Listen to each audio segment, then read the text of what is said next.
This might be the most tightly sealed book I've ever gotten.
Should not take this much effort.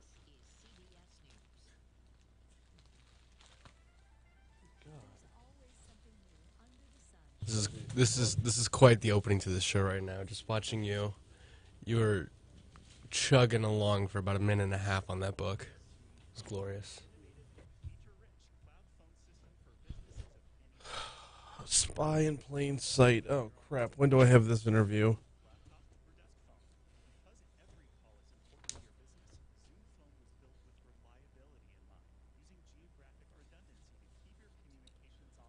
Liz Weil. The inside story of the FBI and Robert Hansen, America's most damaging Russian spy. Yeah. This is what I've been looking forward to. I'm glad I have this. Do you know when that one takes place? Is that like amidst the Red Scare or something? Or is that like Cold War maybe? Oh.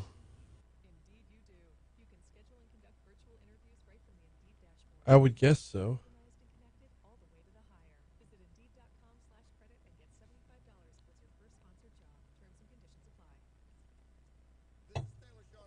I mean, aren't we amidst the Red Scare right now?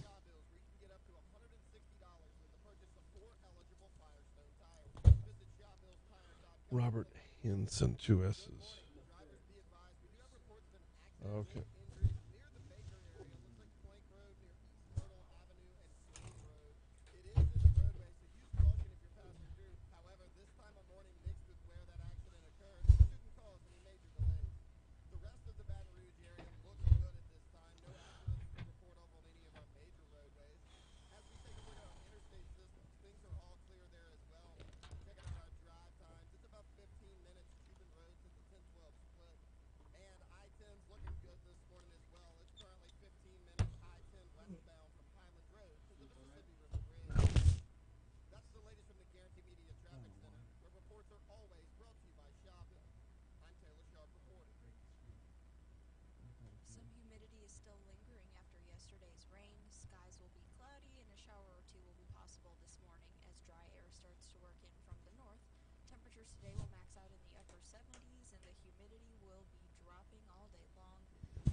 Norquist, yeah. Mm-hmm.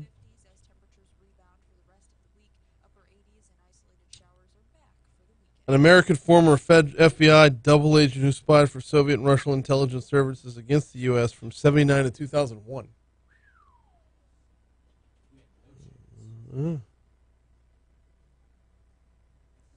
This was very, very recent.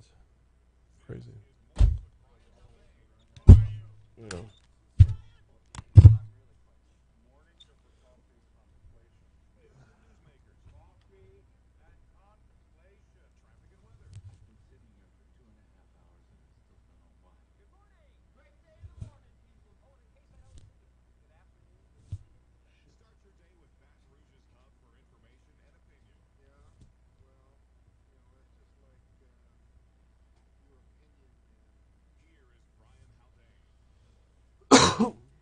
.606 at Talk 107.3 FM, WBRP. Good morning, everybody. Brian here with you. Jake producing. We call it Mornings with Brian Haldane, and we are off and running on a Tuesday morning. Got a lot of ground to cover today. Got a lot of guests. Got a varied guest list today. Going to be a little bit all over the map, if you will. Going to be talking with Grover Norquist here in about half an hour. He had an op-ed that I just found very intriguing, so I tracked him down to get him on, making a lot of parallels between what we're seeing on the federal level right now and the late 70s. What we're seeing from the Biden administration and comparing it to the Carter administration. Got Grover Norquist coming up at 6:35 this morning. Also on the guest list today, let's talk about a new Mississippi River Bridge, which we will do in just a moment as well. Scott Kirkpatrick is going to join us at 7:15. Public meetings are open. First one was last night at the Bluebonnet Branch Library. There are a series of meetings. I believe the second one is tonight. We'll dive into that in just a little bit. Also on the guest list today, we have got LaCarsha Babers and Ashley Orphy coming to us from Hancock Whitney Bank. They're doing some cool stuff right now that I wanted to chat with them about. Namely, it's about educating home buyers or potential home buyers. That's going to be at 7:40 this morning. In our 8 o'clock hour, let's talk with Emily LeBeau from New Schools for Baton Rouge about Teacher Appreciation Week. Going on, I believe Teacher Appreciation Week is technically next week, though might be this week as well. But been a rough year for teachers, as the return to the classroom has not been as smooth as some would like. Let's talk about the role of the teacher and where we're at in Teacher Appreciation Week with New Schools for Baton Rouge before we get out of here. All right, that is the rundown. Got a lot of other topics to cover as well. We'll have top stories and trending. We'll have the outside, and we'll have this day in history. Sports coming up in our next segment. I got to lead off, though, with the meeting last night. Did you go? I didn't. I didn't make the public meeting last night. But apparently, turnout was pretty great at the Bluebonnet Branch Library. The story is reported by WBRZ. It's now down to 10 locations for a planned new bridge over the Mississippi. Monday was the first of 6 public meetings hosted by the Department of Transportation and Development to discuss finalizing a location for that bridge. Quote, I'm against the Point Marie location. I'm against the Bluebonnet location. We need to build it instead of two densely populated areas. We need to move it to Everville Parish, expressed Ron Crum, a nearby resident.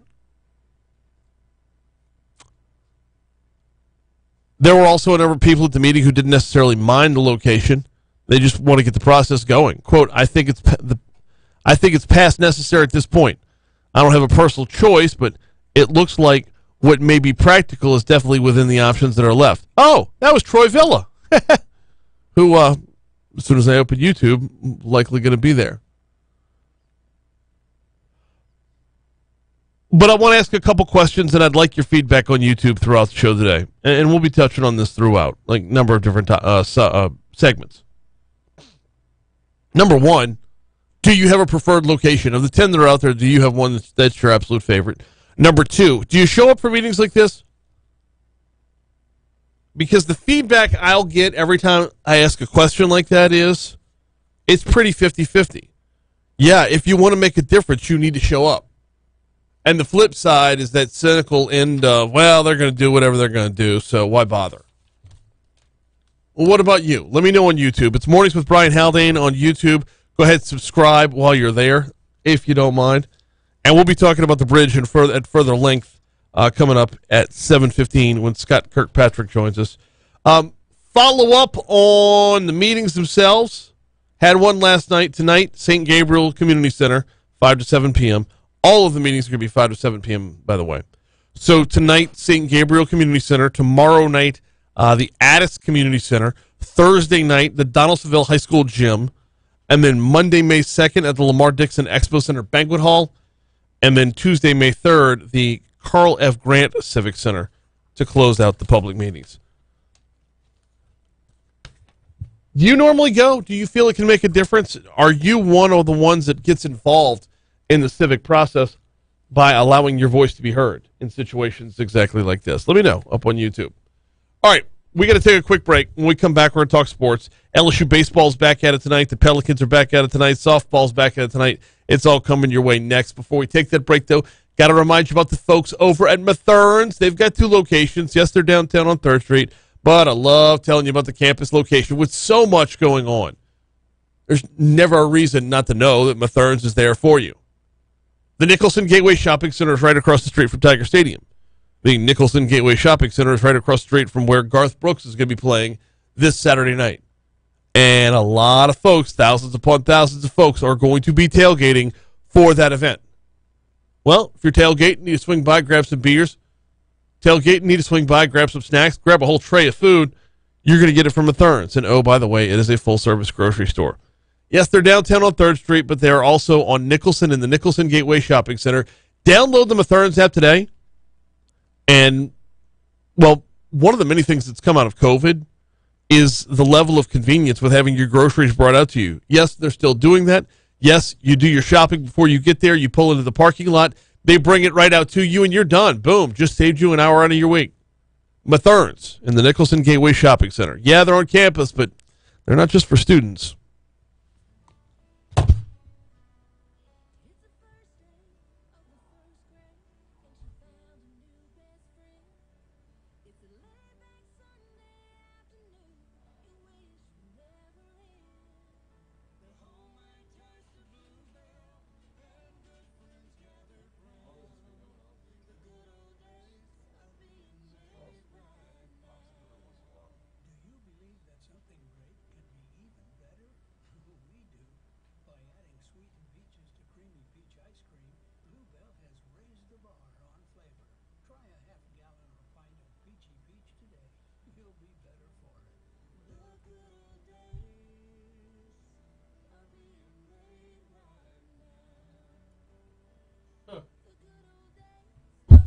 Good morning, Christy. My wife says, I don't care where they build the damn thing as long as they build the railings high enough to where you can't see over them.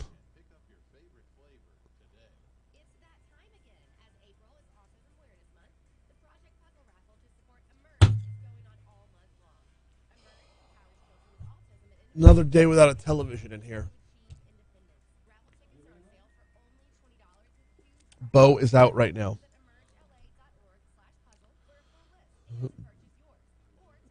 Yeah.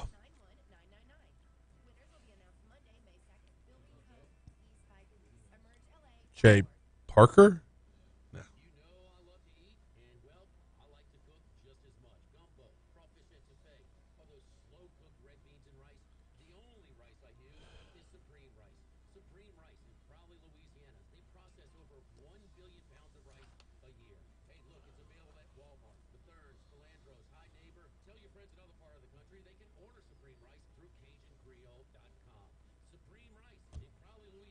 Friggin' Ott. Listen to Jimmy Ott in a commercial just now. I should have listened to him last night. I went 2 out of 3 in the NBA betting last night. If I'd listened to him, I'd have gone 3 out of 3. I really thought the Brooklyn Nets were going to have a little bit of fight in them. Did you watch last night? No, I didn't watch any of the games. Oh, well, Boston, they came to play that whole series, man. Oh, I know. They went off. KD had a good game, which was not something you could really say the last couple, or the last 3, I guess. Mavericks absolutely smoked the Jazz. Yeah. Absolutely smoked them. They were never losing that entire game. They were up by about 16 at the half. The Jazz looked like they did not deserve to be in this series at all. We played Rudy Gobert off the court. Yeah. And Donovan Mitchell was woeful field goal percentage. Which is strange. Yeah, because he's an offensive weapon. Mm-hmm.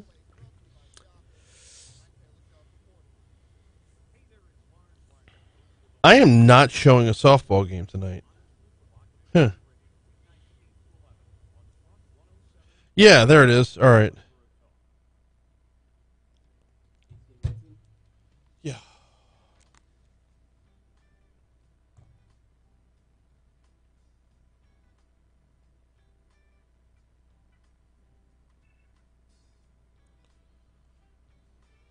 616 Talk 107.3 FM, WBRP, mornings with Brian Haldane, rolling right along. I got a lot of ground to cover at sports today, so let's just dive right in. Coming off their sweep of Missouri over the past weekend, the LSU Tigers have now won 4 in a row, heading into tonight's contest with interstate foe UNO. Coach Jay Johnson says the Tigers are still improving, but he liked the way they handle themselves at the plate and in the field against Missouri. I think in terms of improving, it's still a day-to-day thing, and I thought we've been much better, taking much better at bats with 2 strikes. We need to continue to do that, is how I would kind of frame that. Defensively, keep working. Keep working. It's going to be a constant effort for improvement, to be sure. Johnson says the team's better than it's been. If the Tigers can get a bit healthier, he believes they can make some noise during the final weeks of the regular season heading into the SEC tournament. I'm just proud of them for being steady. This league is hard to do that. And there's programs all across it that are the face of college baseball that are struggling with that. And so I think these guys are just doing a good job of keeping their head down and focusing on what's next. LSU will be at UNO tonight, so the rare away midweek game. Hard to believe that looking at the calendar, looking at the schedule, we're just a couple weeks away from postseason baseball. And LSU is as rough as it's been. Their rankings are right where they need to be. They're just a couple series wins away from hosting a regional, if not a super regional. So they will continue 6:30 tonight at UNO. On the women's side, playing softball, if you look at the schedule, it doesn't look like there's a game tonight, but there is. They're hosting McNeese. This is a makeup game from a little bit earlier in the season. They'd had a rain out. I can't remember which week it was. 3 weeks ago, I think. McNeese was supposed to come to town, and we just had storms that were rolling from west to east. And if you looked at the way it was going to play out, McNeese was going to be driving along with the rain the entire way here. So that game will be made up tonight at Tiger Park. LSU softball will be hosting Florida this weekend. Yes, hosting Florida this weekend. The McNeese game tonight you'll hear right here on Talk 107.3 FM, as you will most of the softball games. LSU baseball, after heading down to UNO tonight, will be hosting Georgia this weekend. So no shortage of ball games on campus, which on Saturday can prove to be quite the traffic jam when you factor in Garth Brooks. Saturday's game is going to be a little bit earlier. 2 p.m. is your first pitch for baseball, which should be all nice and cleared out of there. But with the number of people that are going to be tailgating, 11 a.m. for softball. With the number of people that are going to be tailgating, there is going to be a little bit of crossover, at least a little bit. Pelicans are back at it tonight. They are at the Suns. Late tip-off, 9 p.m. on TNT. They are the late game. You got Hawks and Heat at 6 o'clock. Timberwolves and Grizzlies at 6:30, and then the Pels and Suns wrap things up for the night in the NBA. All right, quick break. Let's check the Fox News rundown. Or Fox Business Report. Shit. I gotta go. I'll be right back.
to get a free info kit on how to protect your savings with gold. Again, text SHELTER to 989898.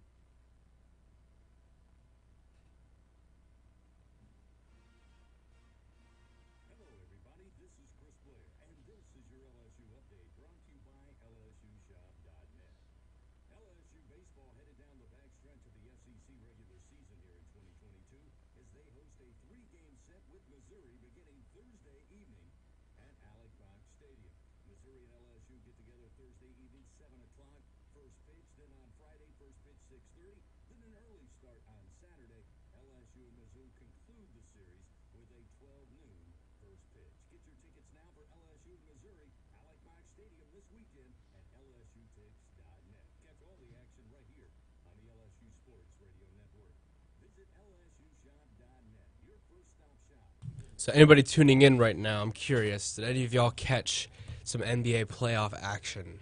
I personally watched a little bit of the Celtics Nets, and I watched just about all of the Mavericks Jazz series. I'm curious, because I kind of want to talk about it right now. And, well, Brian is gone. It kind of leaves me free rein to do what I want. So, if you saw the playoffs, let's talk about it. Mention in the comments below.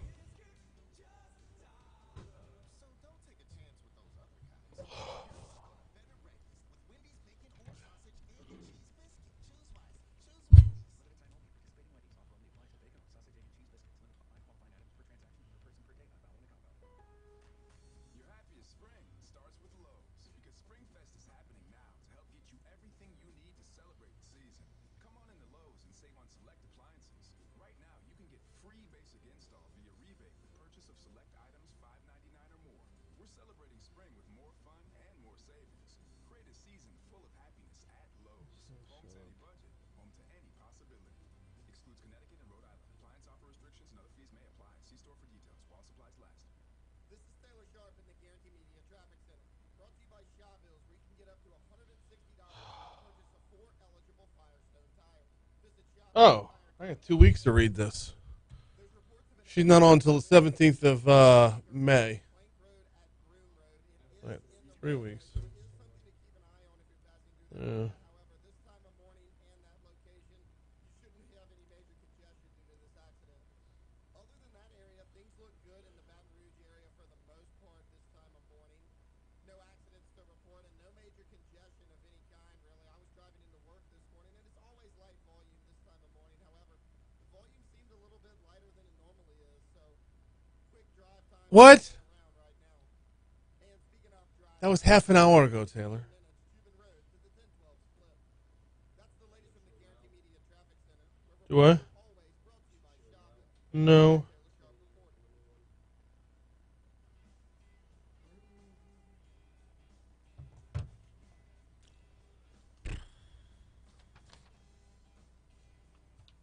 reporting. Where's my Twitter stuff?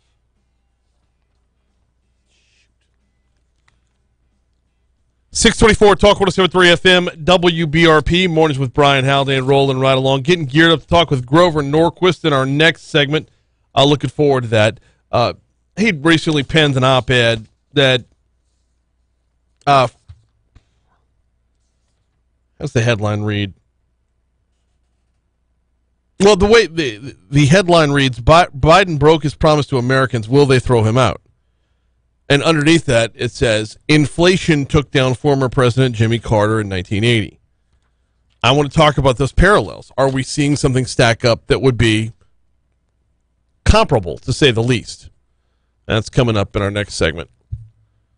Right now, though, I had every intention of talking about Twitter and then have lost all my... There it is. All right, so the big news yesterday was Elon Musk bought Twitter. $44 billion. Tesla's CEO and SpaceX's helm, or the head of SpaceX, all of it, Elon Musk, is on his way towards holding the keys to Twitter. And it's got a lot of people asking the question, what's next for the social media outlet? Which I think is kind of interesting because of every social media outlet out there, you could tell that there's a handful of them that do what they do and don't try to be something they're not. One of the things we followed with with Facebook over the years is Facebook is continually trying to morph, continually trying to be something that it isn't. Instagram rolls around, Facebook wants to be more like Instagram. TikTok rolls around, Instagram and Facebook want to be more like TikTok. You've got other media or social media outlets that meet a niche and stick with that niche. Twitter is one of them. Twitter is what it is. It's quick hit headlines. You can get video within, sure, but that's not the main reason you're on Twitter. You can have a number of images, graphics, pictures, whatever, but that's not the main reason you're on Twitter. And I think Twitter's, what level of success they've had has been based off of knowing who they are, not trying to invent Reels, not trying to reinvent Vine, whatever. So the company announced yesterday they're going to accept the $44 billion offer to take the company private. That means the world's richest person who has a penchant for theatrics and erratic behavior is about to have the power to reshape discourse on a social media network that has 200 million users every single day. Well, what's that going to look like, and what's going to drive his motivation moving forward?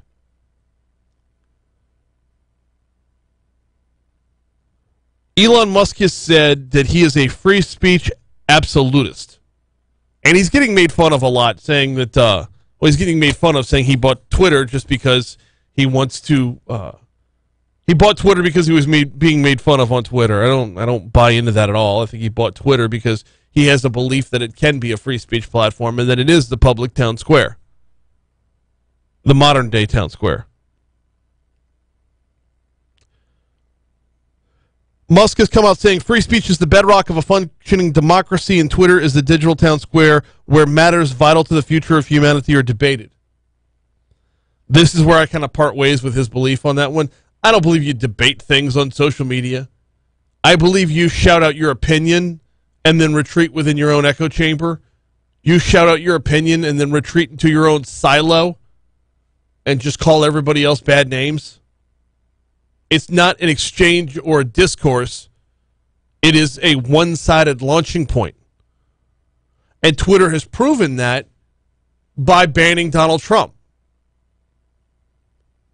You can follow whoever you want to follow. You can unfollow whoever you want to follow or unfollow. You can block whoever you want to block. And at the end of the day, it's not an even discourse where you're forced to listen to the opposition. Now, that could be part of his plans. He might be wanting to change that to where you're going to get a feed full of a bunch of things you don't want. But what you've got to remember is this is still an open product. And you can bail on the conversation at any time.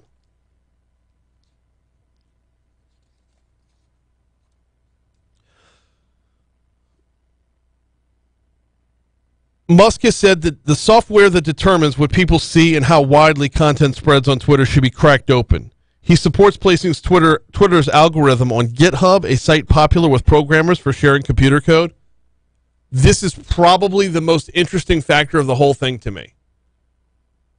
Because when you get a sneak peek at the secret sauce, when you get a sneak peek at the recipe, it becomes that much easier to hack it. It becomes that much easier for the black hat marketers, the black hat SEO guys, or in this case Twitter, to sell you a product based not on the quality of their product, but based on beating the algorithm. While some advocates of more transparency at social media companies say that this could be a step towards greater openness, others say revealing Twitter's dense and complicated algorithm to the public would accomplish very little. I'm a little bit torn. What about you? Let me know on our YouTube channel, Mornings with Brian Haldane. We are streaming live as we are every single morning. Going to take your feedback as we hit the news break here in just a second. Another big question is what's going to happen with A, the bots that are out there, and they are so prevalent, and B, the advertising. If you're taking this thing private, you have every chance to revamp how all that works. Ooh, we're just straight up out of time. Let's continue the conversation over on YouTube.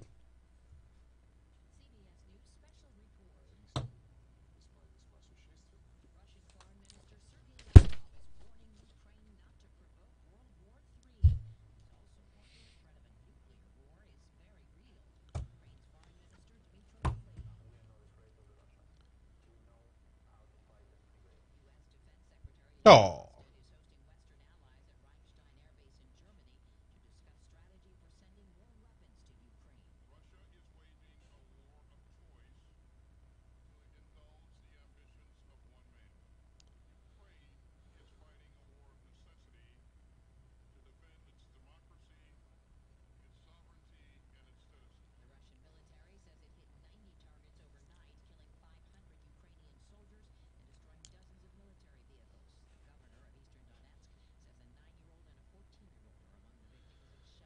Morning, Renee. Morning, Eric. Morning, Byron. Byron says, wait until this fall or winter to buy a new home. Prices are already stabilizing and usually drop at those times of year, although they haven't in the last 3 years.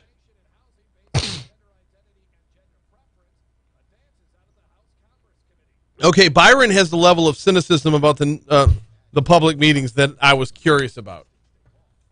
He says they already know where the best place is. This feel-good public outreach will have little impact on the location. Just build the damn thing. All right, but from the last time they did environmentals and all that other good stuff, the people at Point Marie have a legitimate question or a legitimate potential complaint. Now, when you break it down, and I got to get to look at the maps to see what's the closest location to just south of LeBeau. Because if you could do that, you have a connector built out to get you back to 30 already when you go to that roundabout by LeBeau.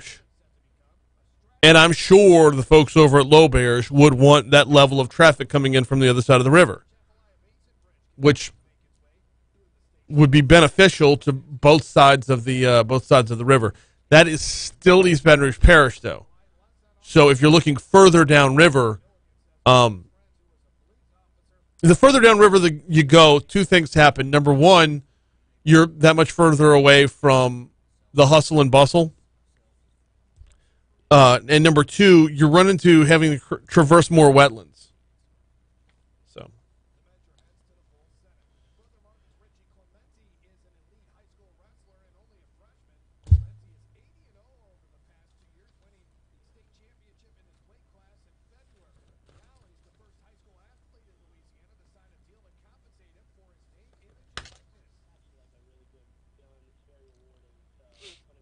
If I could, real quick on the social media stuff, what I like about Twitter is that it is still what it was essentially when it launched. Like Facebook, I've been on Facebook since you needed a .edu to be on Facebook, and that thing has morphed so many times and has become a, kind of like the catch-all for all social media, to the point where I don't know what I'm using it for. I will every so often post pictures of my kids or share things that we've had going on.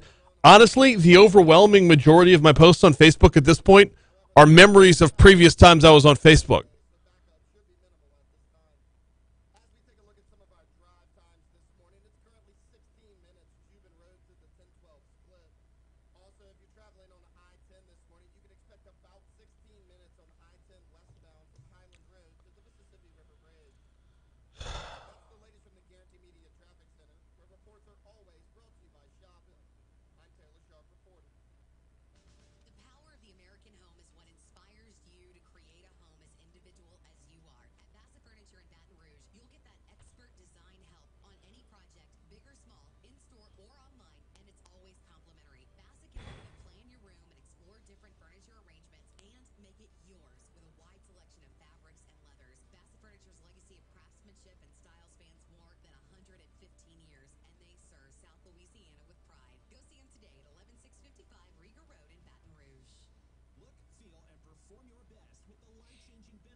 Hey.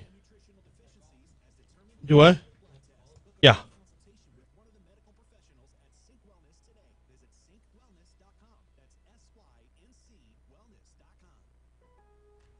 Your happiest spring starts with Lowe's, because Spring Fest is happening now to help get you everything you need to celebrate the season. Come on into Lowe's and save on select appliances. Right now, you can get free basic install via rebate with purchase of select items $5.99 or more. We're celebrating spring with more fun and more savings. Create a season full of happiness at Lowe's.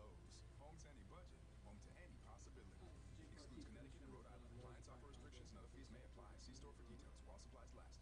Gotta finish this today. Boy, damn it. Christiana's construction projects typically run smoothly, but this project's pipeline is about to burst. The left. Your other left. John. Indeed can help him hire people he needs. Indeed you do. When you sponsor a job, you immediately get your short list of quality candidates whose resumes on Indeed match your job criteria. Visit Indeed.com/credit and get $75 towards your first sponsored job. Terms and conditions apply. Hey, this is Ken Coleman from The Ken Coleman Show. You can listen to me weeknights from 11 p.m. to midnight on Talk 107.3 FM, the new flavor of talk in Baton Rouge. Some humidity is still lingering after yesterday's rain. Skies will be cloudy and a shower or two will be possible this morning as dry air starts to work in from the north. Temperatures today will max out in the upper 70s and the humidity will be dropping all day long. Low humidity is comfortable in the afternoon hours, but it will allow for temperatures to drop into the 50s tonight. Expect those 50s as you head out the door on Wednesday morning. Then Wednesday afternoon, temperatures will trend in the mid to upper 70s. Thursday will also start out in the 50s as temperatures rebound for the rest of the week. Upper 80s and isolated showers are back for the weekend.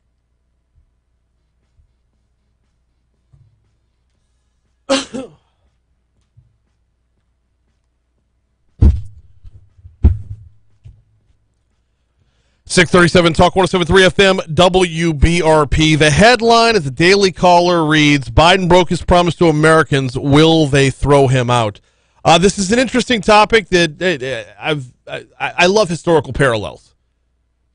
Unless I'm living through them, in which case I hate historical parallels. Unless I'm pulling up to the bump. I mean, that's just a bad time to have a historical parallel. Inflation took down former President Jimmy Carter back in 1980. Will it take out President Biden in 2024? More importantly, will it cause I hate the term red wave. Will it cause a red wave this November in the midterms? Joining us now to talk about this is the author of that op-ed, Grover Norquist. Mr. Norquist, good morning. How are you, sir? Good morning. I'm doing very well. Good to be with you. Glad to have you on this morning. Glad to be talking about this historical parallel between the Carter administration and the Biden administration, if not the administrations themselves, but everything going on surrounding them is getting to be a little bit more and more prevalent. What kind of parallels are you seeing? Well, it was said when Biden came into office he would be the third term of Obama. But actually the parallel that you're pointing out is really with Jimmy Carter. Yeah. What did he do? He spends too much money. He prints 30% more money. Look, the reason we put people who are counterfeiters in prison is that when you print extra money, it makes everybody else's money worth less. And that's exactly what he did. A third, the money supply was increased. Was increased by a third. And then you've got the turnaround on the war on energy. Jimmy Carter was for that. Remember, Jimmy Carter said energy bad because we import it, because we don't have enough, because peak oil, because we're running out of all this stuff. Since Jimmy Carter went away, because Ronald Reagan deregulated energy, and we had a whole bunch of energy come forward. Then the new argument is, okay, we have plenty of energy. Sorry about lying for the last 20 years about how we're running out of energy. Now we're going to tax energy. We're going to make your cars teeny, and we're going to make you ride bicycles instead of ride cars like an American, because carbon dioxide, which you breathe out. You breathe out much too much carbon dioxide, and so that's why we have to do it. So both Carter and Biden want us to use less gasoline, less natural gas, less energy, period, okay? It's not, they don't want us to use nuclear power. They don't like nuclear power either. So that makes you kind of convinced, it's not about the carbon, since nuclear power doesn't produce any carbon dioxide. It's, in their definition, completely clean. They still don't like it because it's plentiful. I mean, there's no end of it. There's as much as you could possibly want. Then he turns around, and the weakness that Jimmy Carter showed to the world and that Biden showed with the way he screwed up leaving Afghanistan, with the way he allowed the Russians, you could have told the Russians before they invaded Ukraine, don't do that. You could have put in sanctions before they invaded. No, don't do that. So it's the weakness on foreign policy, it's to spend too much, threatening tax increases. right? Jimmy Carter wanted to tax energy because we were running out of it. Right. Biden wants to tax energy because we're not running out of it because there's too much of it unless you tax it. And you're getting all of the problems that Jimmy Carter had. Stagflation. The average American is worse off today. Remember Ronald Reagan's question, are you better off than you were 4 years ago? Mm-hmm. Are you better off than you were a year ago? And the American people are going, no, because even though their pay went up 5%, the cost of living, inflation, went up 7, 8, 9%, depending on what year you're counting. What I'm wondering within all this is how quickly we'll see the turnaround. How quickly will we see history repeat itself when it comes to Americans' reactions at the polls? Will that be this fall? Will it carry over into 2024? I think if there were a major difference between now and 1980, we have shorter attention spans now. The one thing about raising the cost of energy beyond what it really should be is that unlike many other things, you buy a house every several decades, maybe once only. You buy gasoline every day. Right. I remember when I was a kid, gasoline was 30 cents or in the 30s. Okay, and all the time, and that was before I drove a car or anything, and that's when I learned the cost of energy. Then Jimmy Carter takes over, and you're going, wait a minute, it's not 30 cents anymore. And it's every day you're reminded of inflation. Every day you're reminded of what Carter and Biden have done to the cost of energy, because unlike other things, you really buy gasoline almost on a regular, once a week, depending on how much you drive to get to work and so on. It is a smash you in the face every week as to the cost. That's why I think it's so devastating that he's not only had the general inflation, prices of everything are going up 8, 9%, and getting worse. But he's taxing energy or threatening to. He's shutting down pipelines. Remember, we got mad at the Russians for destroying one of our pipelines? Oh, yeah. Shutting it down. Look, the Russians shut it down for like 2 weeks. Biden shuts down our pipelines for the next 200 years. Oh no! I mean, you're on in South Louisiana right now, Grover. We know full well the effects on the energy sector, to be sure. When we look at the price at the pump, and yes, the price of the pump affects everything, because if you're going to the grocery store, all that food had to be delivered. If you're refurbishing your home, everything that goes to Home Depot had to be delivered. Like, the price of gas literally affects everything along the way. Will we remember a short-term drop or a long-term increase? Because the price at the pump now versus the price of the pump from the day that Joe Biden was inaugurated, it's significantly up. However, the price at the pump today versus the price of the pump 2 weeks ago, it is down by a little bit. Will we have a better memory of a doubling of price or a short-term drop? Well, Jimmy Carter was elected in 1976. There was an election in 1978, and the Democrats lost House and Senate seats. And then 2 years later, he was running for re-election, and he got shellacked. Ronald Reagan swept the country, all but 6 states. All but 6 states for Ronald Reagan. Massachusetts went for Reagan.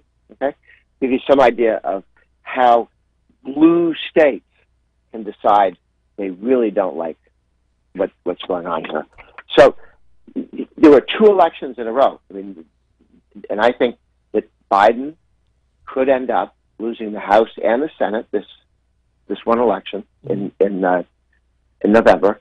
And then you go back to, is he going to run for president? And he has many challenges: tax increase threats, the exit from Kabul, the mixed up exit from Kabul. People died because he did it so poorly. Ukraine. Why did the Russians think it was a good idea to eat part of Ukraine under Obama? Don't touch Ukraine under Trump, and then go after Ukraine again with Biden. I mean, it kind of looks like he sized people up and decided who was weak. Yeah, there's so much to unpack on the Russian front, especially when you look at all the headlines that said Putin and Trump were friends and all that. Wouldn't it make more sense to invade while your buddy's in charge? Well, think about this.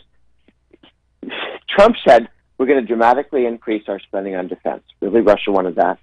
Trump said, we're going to frack. We're going to do fracking. We're going to do a lot of energy production, which did what? Made America an energy power, not Russia, which reduced worldwide the cost of energy.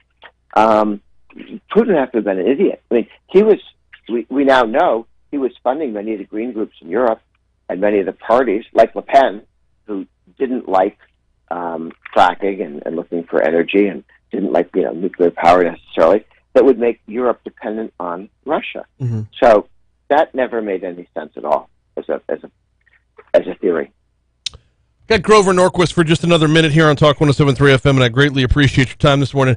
I got one more for you from your op-ed at the Daily Caller, and that is, you said, how is Biden planning to face down inflation? In his recently released economic report of the president, he didn't even mention the word inflation in his 4-page summary letter. Okay, short term for him to get through the midterm elections, can he just ignore the problem and, like you said, just print money until he's clear of the polls? That's what he's tried to do for the last 7 months, and it hasn't worked very well. Things are getting worse for him, not better. Remember he told us it was transitory? I don't think this word transitory means what he thinks transitory means. I mean, who comes up with a word like that, okay? It's just to get you through the day, but it doesn't solve the problem. And, the day he said it was transitory, the press, said, okay, he said it's transitory. But when it didn't disappear in December, as he told us it would, that's what transitory meant, it's going to go away in December, then it just became one of the excuses. Remember, Putin was responsible for the increase in energy costs months before he invaded Ukraine. He's just throwing everything up against the wall, hoping it sticks. And by the way, if you watch ABC, CBS, and NBC, you might buy it. But the problem is you also go buy gasoline at the pump. And that the establishment press can't fool you over. He is Grover Norquist. The op-ed is in the Daily Caller. If you wanted to check out, it's called Biden Broke His Promise to Americans. Will they throw him out? Grover, I appreciate a couple minutes this morning, sir. Good to be with you. Likewise. We are coming up. You know what? Well, I'm going to take you all the way up to your money now here at 6:50, and we'll hit the break and traffic on the back end of that. Byron says on YouTube, I'm not sure how old this guy is, but I remember 1980 very well. The Iranian hostage crisis played the biggest role in Carter's defeat. Now, yes, it did. And I was 4 at the time, but like I said, I love reading about historical parallels. Wouldn't the exit of Afghanistan be the parallel to that? And it's not ramping you right up to Election Day, but it would be within that term. The exit from Afghanistan would be your historical comp for that. Russia flexing would be a historical comp for that. Energy prices would be as well. So when you combine the three, you do start to have some parallels, do you not? Oh, let's continue that conversation as well. Man, we got a lot happening on the YouTube chat this morning as we're kind of all over the place. I promised at the beginning of the show we were going to be all over the place, and we will be. Right now, though, we're taking a break. Coming up on Your Money Now here on Talk 107.3 FM, then a quick break, then Taylor's going to check traffic. Then let's talk University Lakes next.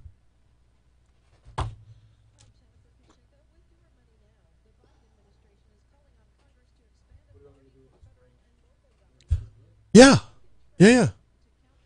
Byron says, did he just drop an Andre the Giant Princess Bride comment? Was that Andre the Giant? I don't think that word means what you think it means. Yeah, he did say that, but was that Andre the Giant that said that?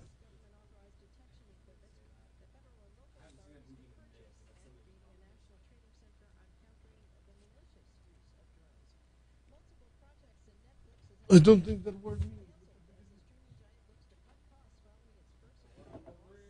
All right, you got the video I sent? Okay. Lifted from the mayor's Facebook Live at the event, which I should be looking for a lot more often. Just going to add to my prep time, which already bed till 11. Not that it matters what time I get to bed if I wake up an hour after I fall asleep.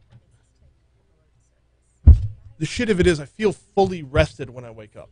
It's weird. I take in the morning? Yeah. I have a 5-hour energy and and a Red Bull every morning.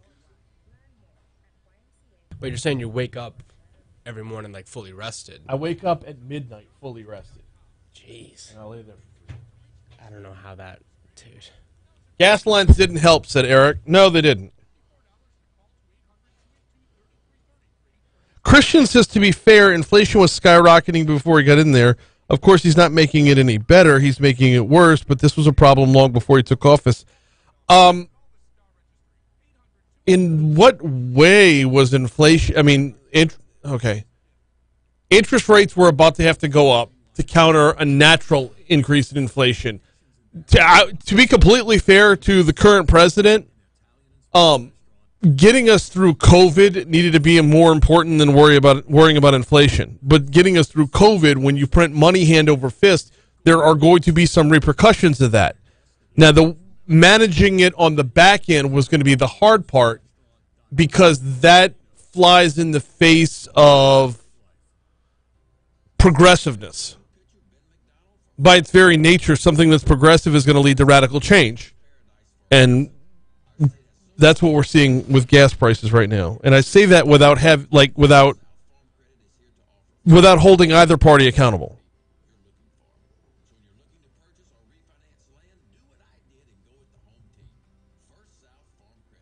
Okay, Galen says that Afghanistan exit happened too far ago for most voters to remember. Yeah, I know, but the comp is still there, though.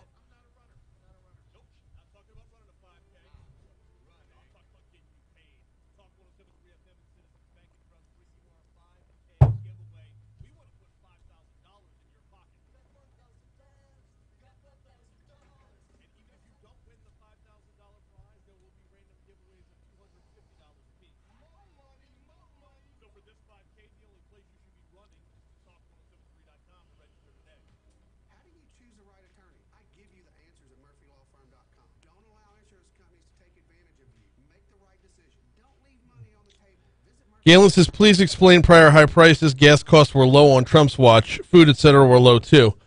Food was going up, though, but that got exacerbated by gas prices. Everything gets exacerbated by gas prices until you can figure out how to deliver things without using gas.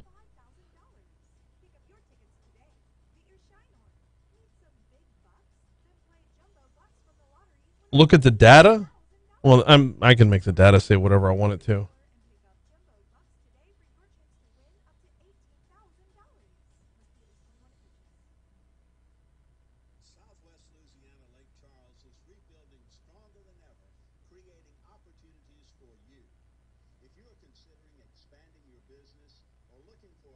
Byron makes a damn good point. OPEC played a huge role in the 70s with gas prices. The current gas issue is of our own doing. There's a second part of that as well, and that is technology. Technology has exacerbated our own this as well, because the potential for us to be independent is that much greater today than it was in the 70s.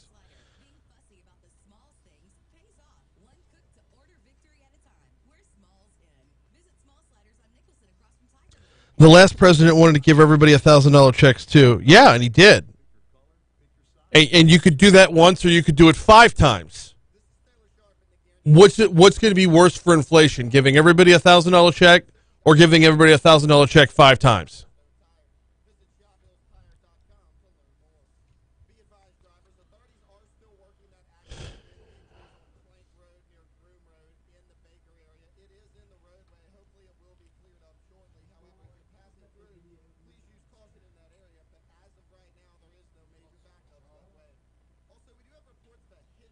Certain food prices were trending higher. Steak was trending higher for sure. Ground meat was a little bit higher. Chicken was not higher. Vegetables were not higher. Trying to think of what else. Just price point by price point. Don't forget the $3,000 per kid. It wasn't $3,000 per kid. Was it $700 per kid or $800? Might have been $900. I got $2,700, so I've got 3 kids. It'd be $900 a kid. Yeah.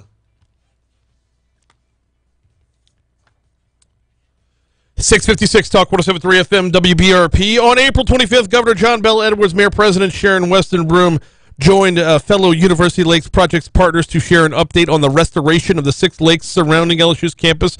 LSU President Dr. William Tate talked about it. We've got some video from that press conference. Let's go. I'd like to take this time to welcome all the guests here today. My name is William Tate. I'm president of LSU. It's an exciting time to be out here in nature. In many respects, if you look behind me, you see one of the most important assets that are associated with LSU, not linked to academics per se or athletics, but more aesthetics. And a big part of a university community, when you're attempting to bring in really talented faculty, students, and staff, is what does that community look like? How does it feel? And nothing more powerful than water. And the fact that we actually have University Lakes associated with LSU is an extremely important recruitment tool, retention tool, and I'll tell you, having studied a little bit in my life, a great place to relax and think about your important academic work. President Tate makes a hell of a point right there when he talks about the aesthetics, but I want to broaden this out. He's talking about it from LSU's perspective, and yeah, they're the University Lakes. They're right there on LSU's campus. But aren't they kind of the sneak peek at Baton Rouge as a whole? You got to drive over them on I-10. Everybody that crosses over I-10 gets a look at them, right? An interesting spot, interesting location for where they're at with this press conference. The lake that's behind him right now, if you're not watching us on YouTube, you can't see that. I understand. So I'm painting the picture for you. The lake that's behind President Tate right here is not the icky lake that they've got to dredge and deepen and all that other good stuff. That one right there is the one that's actually doing pretty good. Although I will say seeing the grass overgrowing Baton Rouge Beach is a little bit disheartening. Had the kids out there the other day. It's not like a full-on beach anymore. Not that it was ever like a huge beach, but it is sand that leads up to water, which by definition means a beach. Now that that's being overrun with grass, it's not even that anymore. But the lake that they're standing in front of is not the one that needs the most work. The lake that they're standing in front of is the one that's still, if you will, picturesque. President Tate went on to talk about the number of people that walk and or run all around the lakes every day, and it's a huge number. It really is. The Lakes Project, I think, when it's all said and done, is one of those ones that boils down to how much pride do we have in our own city? How much pride do we have in our own surroundings? And what are we capable of? What are we capable of doing if we choose to do it? I mean, you're kind of undoing nature to take this on. But when you look at how Baton Rouge can be presented on many, many levels, whether that be litter, which we talk about a lot, whether that be crime, which we talk about a lot, or a beautification project like this, aren't we worth it? Here comes CBS News. I had 4 more minutes on that, and I ran long with stupid Grover Norquist. Grover Norquist isn't stupid. He was a solid get as a national guest. Yeah.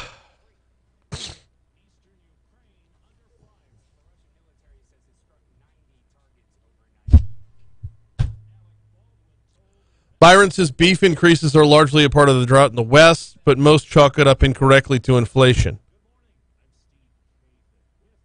Huh?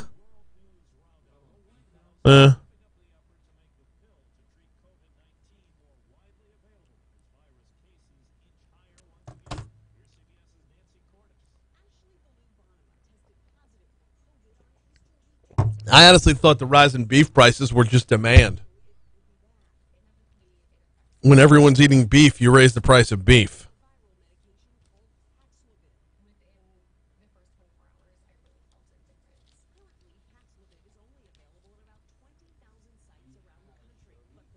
The eviction moratorium that kept getting extended and the enhanced unemployment benefits, both of those things played a factor, to be sure.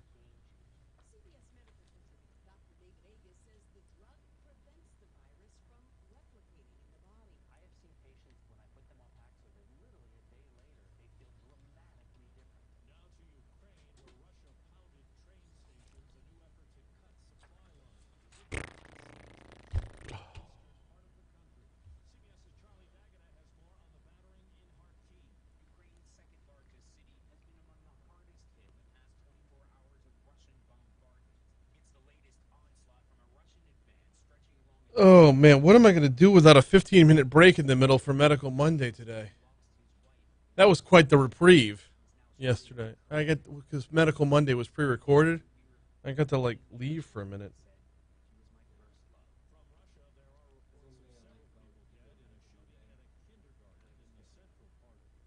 Nice little break, I know.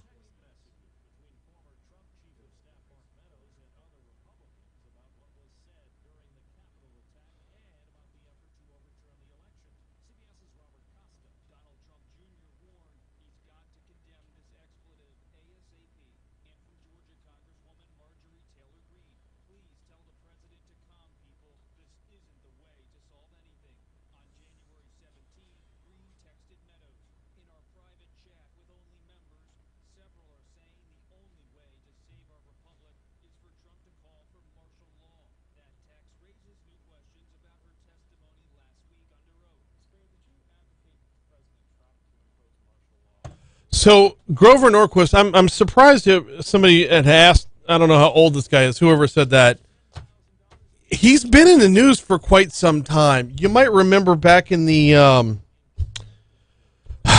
was it around 2008? Might have been 2012. I'm trying to remember which one.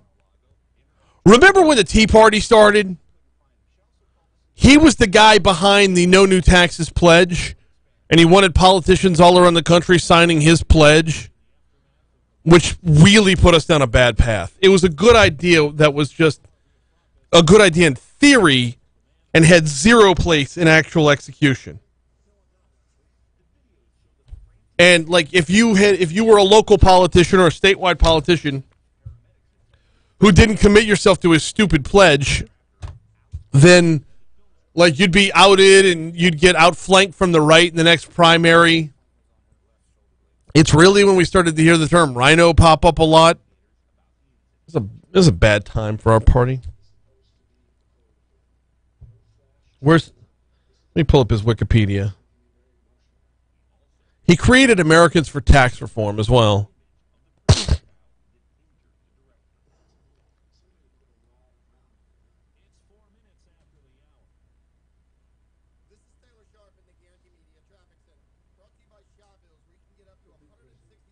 Okay. All right.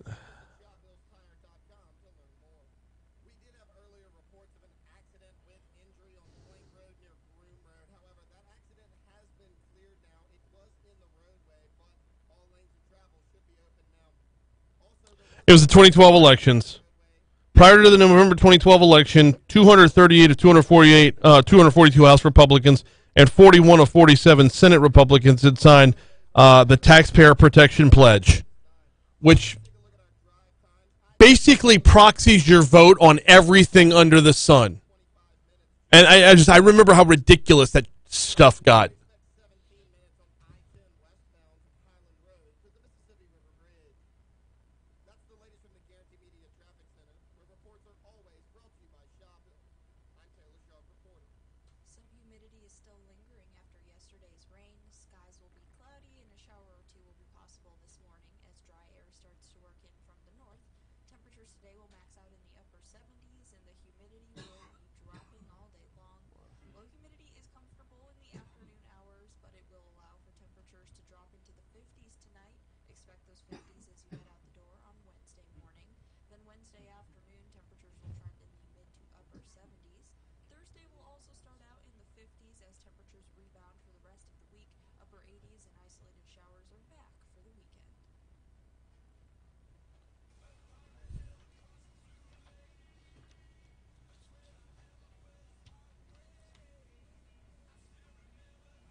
.706 Talk 107.3 FM WBRP, hour 2 mornings with Brian Haldane coming your way right now. We got a busy hour for you this hour. By the way, he's Jake. I'm Brian. Thank you for joining us on air or on YouTube. Got a lot going on the show today, and it's kind of a hodgepodge of a number of topics. The talk about inflation and the cops to the Carter administration continue on YouTube. I would like to restart the conversation about the bridge, the next Mississippi River Bridge, the new bridge. Where's it going to be? We're going to talk with Scott Kirkpatrick about that in our next segment. Also this hour, Hancock Whitney is looking to educate potential home buyers. They got some stuff going on tonight that you're going to want to hear about, especially if you're in the market for a new home.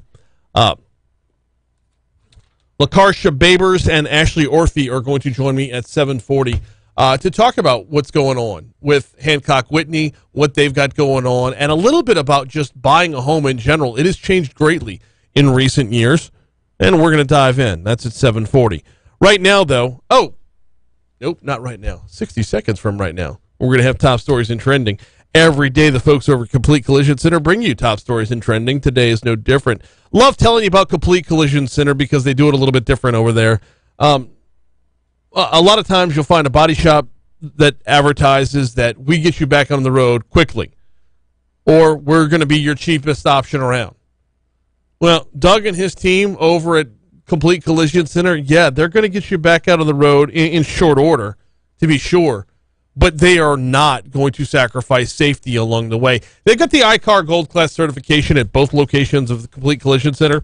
What that is, it's a commitment to continuing education, a commitment to training, a commitment to knowing the latest techniques, the latest technologies when it comes to fixing your car safely. The difference between repair and replace can be all the difference when you're back on the road. Finding hidden damage can mean all the difference after an accident, before a second accident. Aesthetically, you can put a car back together and make it look like new on the outside. But what happens on the inside?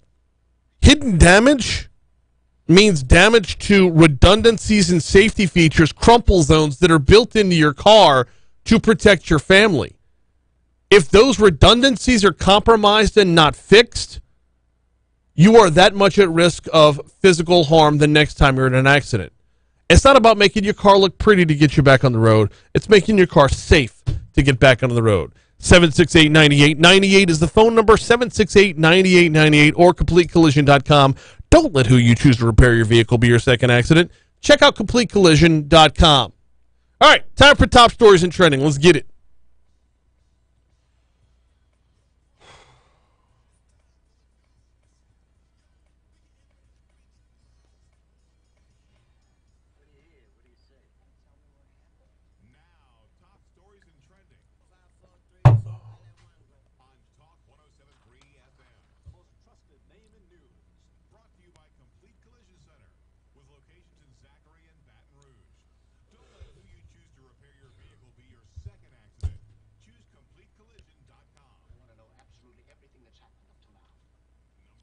Garthamania!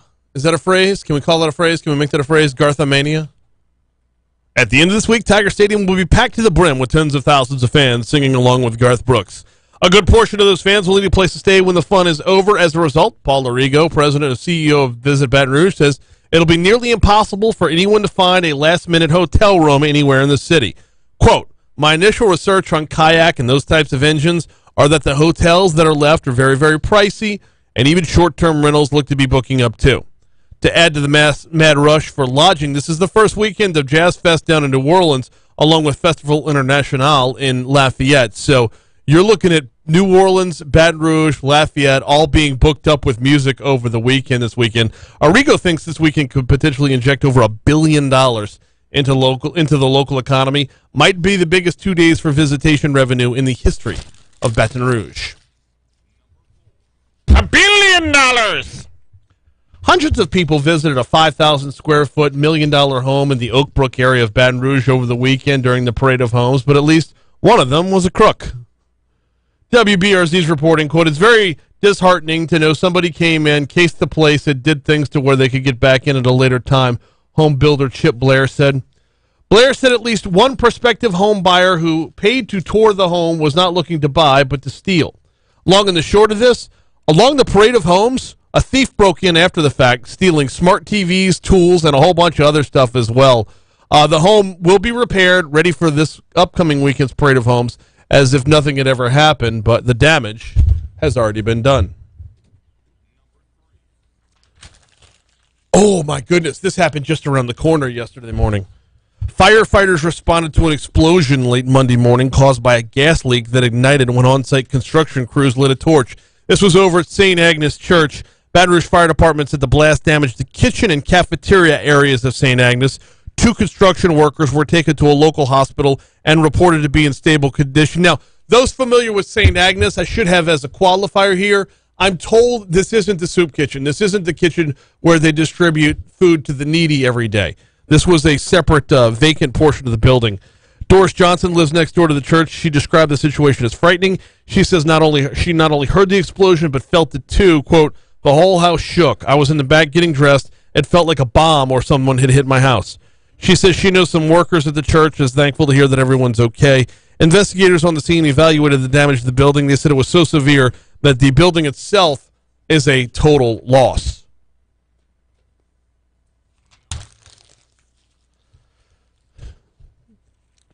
After shutting down Plank Road, police located a suspect who shot at an officer Sunday night. According to BRPD, 52-year-old Nico Matthews shot at 2 officers shortly before 8 p.m. when they were dispatched to a disturbance around 4670 Plank. The officers were not hit. Their police unit was. Law enforcement shut down Plank Road around 8:30 Sunday to find the suspect who ran from the corner of Plank and Evangeline with a gun. Officers said Matthews was caught by a K-9 and his K-9 partner. Matthews was booked for 4 counts of attempted first-degree murder, aggravated assault with a firearm, aggravated damage to property, resisting an officer, illegal use of a weapon, injuring or killing a police animal, and felon in possession of a firearm.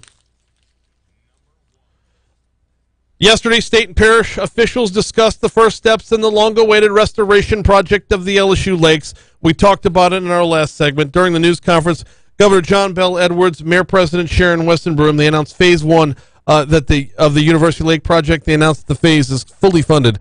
Work is expected to begin in just a matter of months. Governor Edwards said, quote, today's announcement marks an important milestone for the greater Baton Rouge community and the many people throughout our state who visit and enjoy the University Lakes regularly.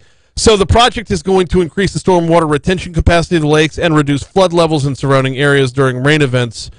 Phase 1 is slated for completion in December of 2023 at a total cost of $32 million. Those are your top stories. Quick look at what's trending this morning. Cedric Richmond stepping down. Former Louisiana Representative Cedric Richmond is resigning from his position as senior advisor to the Biden administration after less than 2 years in the post. Richmond announced leaving his 2nd congressional district seat in November of 2020. That paved the way for Troy Carter, who is not going to be joining us today.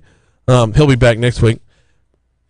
Democratic Representative Troy Carter filled his seat after he was elected back in April. Richmond went over to be the director of the White House Office of Public Engagement. He is stepping down from that role. All right, we're way long for a break. Let's take that break now. When we come back, let's talk a little bridge. Scott Kirkpatrick is up next.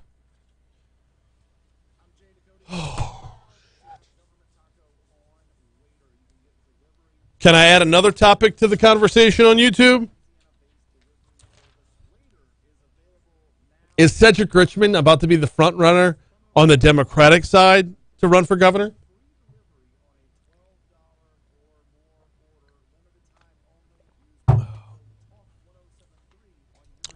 Democrats in the state of Louisiana right now are faced with the weird proposition of having an incumbent leave the office and 0 prospects to replace him.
(717) Talk 107.3 FM WBRP mornings with Brian Haldane rolling right along. If you're listening on air, you heard the promo from Jay Cody right there. Yes, the Dreams Come True Radiothon continues for the remainder of this week. The clock is ticking, though.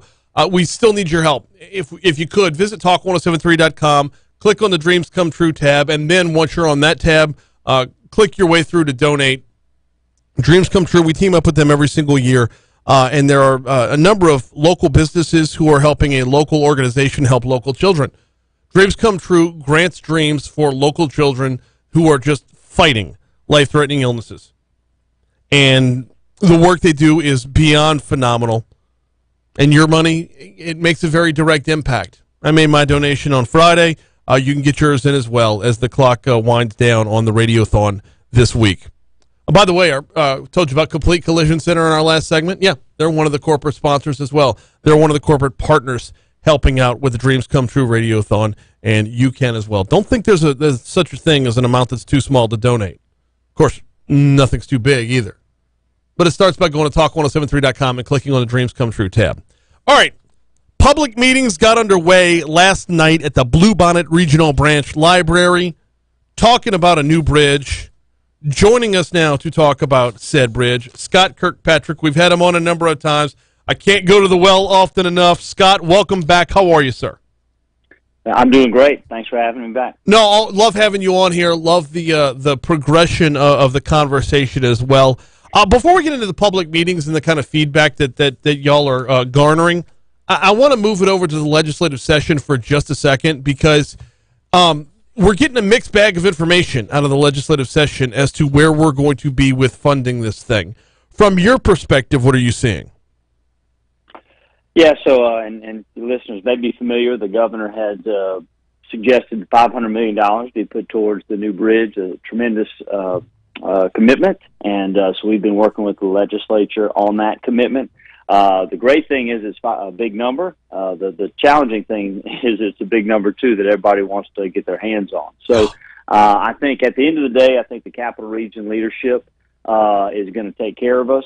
We still got a ways to go, though, and we are letting people know just how important this commitment is at the legislature. So I would tell you it probably is going to come down to the last minute in the legislature on that, but I'm very hopeful we'll get what we need. Fair enough. All right, on to where the new bridge might be. The public meeting started last night. They will continue through next Tuesday. You got 6 meetings total. What kind of feedback was garnered last night, and how much new information comes in from the public?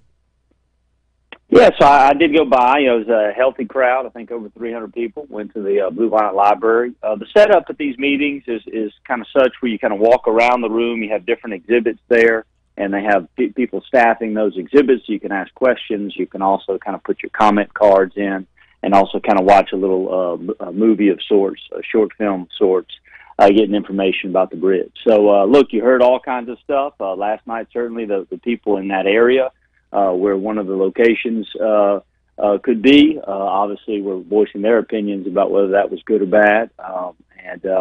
I think you'll see a similar thing as they move around to different areas where the bridge might be. You know, people talking about what they think about that for their community. We're down to 10 locations. Are we starting to see where we can get to 3 in short order? Because one of the hang-ups from the legislature is that we don't have a specific location yet. So the quicker things can be narrowed down, preferably before the end of the session, the better off I think we're going to be in order to get funding. Where are we as far as the whittling process is concerned? Well, the last kind of step, I guess, in that process is certainly getting the public input. If you, the matrix, they have a matrix that I think is pretty helpful. MRBSouth.com it's got it on there, but it looks at some things like cost of the bridge, regional traffic reduction, toll revenue, and I think looking at that matrix, you can certainly begin to see where the best locations may be if you're focused on regional traffic reduction, and if you're focused on you want to be careful about the cost, obviously the total cost, to make sure you have enough money. So I think that matrix begins to paint a picture, and again, you add the public input in with it, and hopefully I feel very confident that we'll get down to 3 here in just a few weeks. It's hard to gauge from time to time how local governments will respond to a project. So we're looking at East Baton Rouge, Iberville, and Ascension kind of being the main players here. Have you heard from parish governments as to whether or not there's more of an inclination to want the bridge in their project, in their parish, or if they want it near their parish but not in their own backyard? Yeah, I think what's good when they announced the 10 locations, you saw each of the parishes say, "Look, we in essence we are supportive of where this process is now." Right, so nobody was kind of bailing out at that point. I think that's a good step. I do think you did see East Baton Rouge talk about needing to make sure that if there was a location in that parish that, in essence, any related roadways were kind of developed in a way to where it wouldn't have a negative traffic impact. And frankly, that's the same in all parishes, right? They if there is if they're getting extra traffic, they want to make sure that the roadways can handle it. Ascension Parish is very focused on the widening of Highway 30. As a piece of this, and so we certainly understand that'll all be needed to make sure this is a good, complete project. There's a group of folks looking to widen Highway 30 regardless, and quite honestly, that's probably the smart move. Here in Louisiana, we tend to be more reactive with our infrastructure than proactive. Widening Highway 30 all the way to the interstate, long overdue to begin with, even without a bridge. That's right, and the Move BR program that the East Baton Rouge Parish voters voted on a few years back. I mean, it was widening Highway 30 to the East Baton Rouge Parish Iberville line. It was one of those projects, so that was a tremendous step for East Baton Rouge Parish when they made that happen. We're talking about Scott Kirkpatrick. I want to shift the focus to the meetings themselves, as there are still 5 remaining. Tonight's will be at the St. Gabriel Community Center from 5 to 7 p.m. Tomorrow night, Addis Community Center over in West Baton Rouge. Thursday night, Donaldsonville High School Gym, and then next Monday at the Lamar Dixon Expo Center Banquet Hall, and then Tuesday at the Carl F. Grant Civic Center in Iberville Parish on the West Bank. Scott, for those that have never maybe attended a public meeting like this before, what is expected of the public when they arrive? Is it a matter of looking for nuggets of information, looking for emotional feedback, looking for gut reactions? What kind of input does the public provide? It's a great question. As I mentioned, it's kind of you kind of walk around, you can see the different exhibits and things. So you really, part of it is just getting a little more educated about the process, right? And getting a chance to see the maps, see how the process developed, et cetera. But you do have absolutely this kind of comment area. You can make verbal or written comments, and certainly that's important. And then again, you have members of the project team there, right? So that's an opportunity to say, okay, I see this traffic map. Tell me how you developed it. I live over here. Tell me what you think will happen, if this comes near. So that's really, I think, what you see probably a lot of people most engaged with is the staff that's putting this together, engaging with the community and answering questions. How much of the public feedback factors into that matrix that determines, what is the best spot for a new bridge? Yeah, that's a good question. I mean, it's certainly a factor. I don't know exactly, how you'd kind of characterize the weight. I mean, obviously, this is a regional decision, right? I mean, we're looking at. The great thing about this project is it's going to benefit over 800,000 people, right? So, you got to take any one person's input with a grain of salt. You certainly want to hear it and hear their feedback, but you got to do what's best for the region. And I think from the crisis standpoint, right, as we're business leaders pushing for improvements in the capital region, we've wanted to look at the data and make sure the data drives the best decisions for the region, best cost benefit, and at the end of the day, not make it just about politics or and some things maybe in the past have been challenges for us. So we are very focused on hoping this is a decision based on the data. So it's a very effective decision. And look, we need, ultimately, this project has got to pull some congestion off the bridge, the current Horace Wilkinson Bridge and I-10. And so we're going to be very focused on looking at the locations that do that the best. Yeah, and the locations that do that the best, I mean, it's just, I wouldn't want like Mabel and Point Marie to be the stick in the mud that causes a bigger problem for something that everybody needs. Well, that's true. Certainly, the initial data shows that the bridge locations close further north, right? So pull more traffic and are more attractive to those who may want to use it as an alternate route. And so you got to find the right balance there. But I certainly think some of those southerly routes, just don't show that benefit to the core of Baton Rouge, and that ultimately would benefit the whole region. Well, again, and so many other things factor into that as well, whether it be existing infrastructure or wetlands underneath. Yep, very true. Yep, and then thankfully they've done some preliminary work on that. So on that matrix, you can see some of the, some of those other considerations for pipelines and wetlands and things like that. But it's not it's certainly not a simple decision or decision matrix. We're talking with Scott Kirkpatrick about Mississippi, the new Mississippi River Bridge, and where it might be placed. So one more time, just kind of as a refresher, the deadline to get down to 3 is when?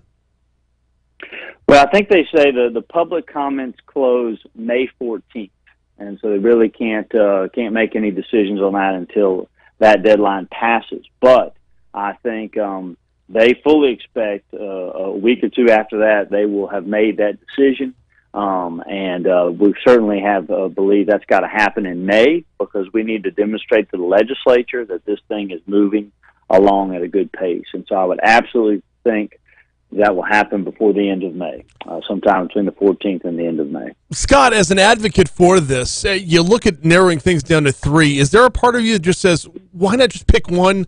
Let's not let the perfect be the enemy of the good here?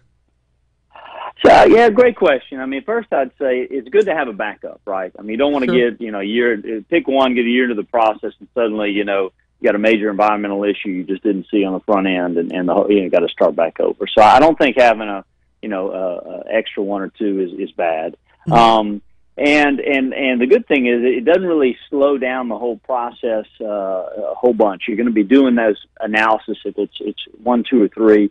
They're telling me it's about the same length of time as they do the due diligence, and under the federal process, it takes a year or two to do that second half. And the last thing I'd say is I think what we've seen is that some people, even when they see some locations, they have additional questions. They want to know what the traffic will do, how maybe roads will be improved, et cetera.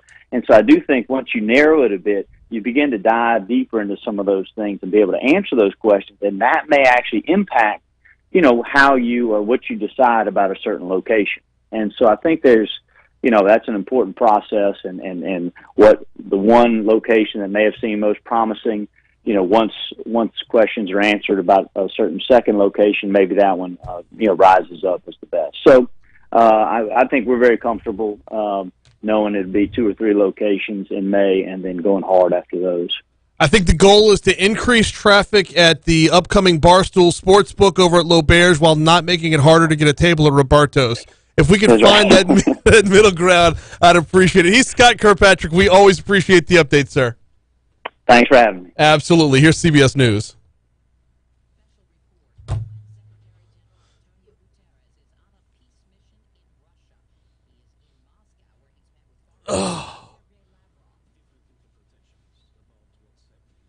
Side note, if you've never been to Roberto's, fix that.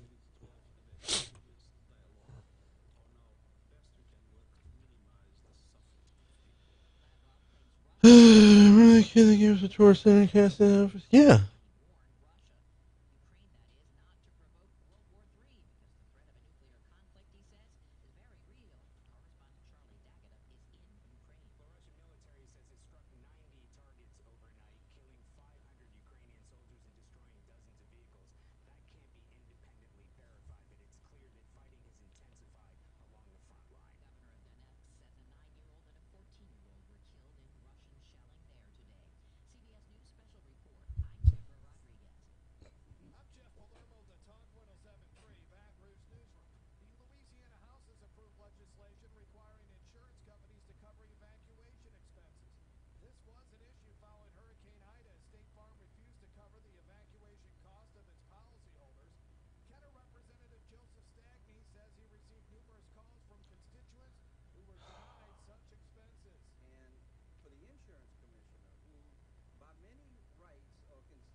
this is needed.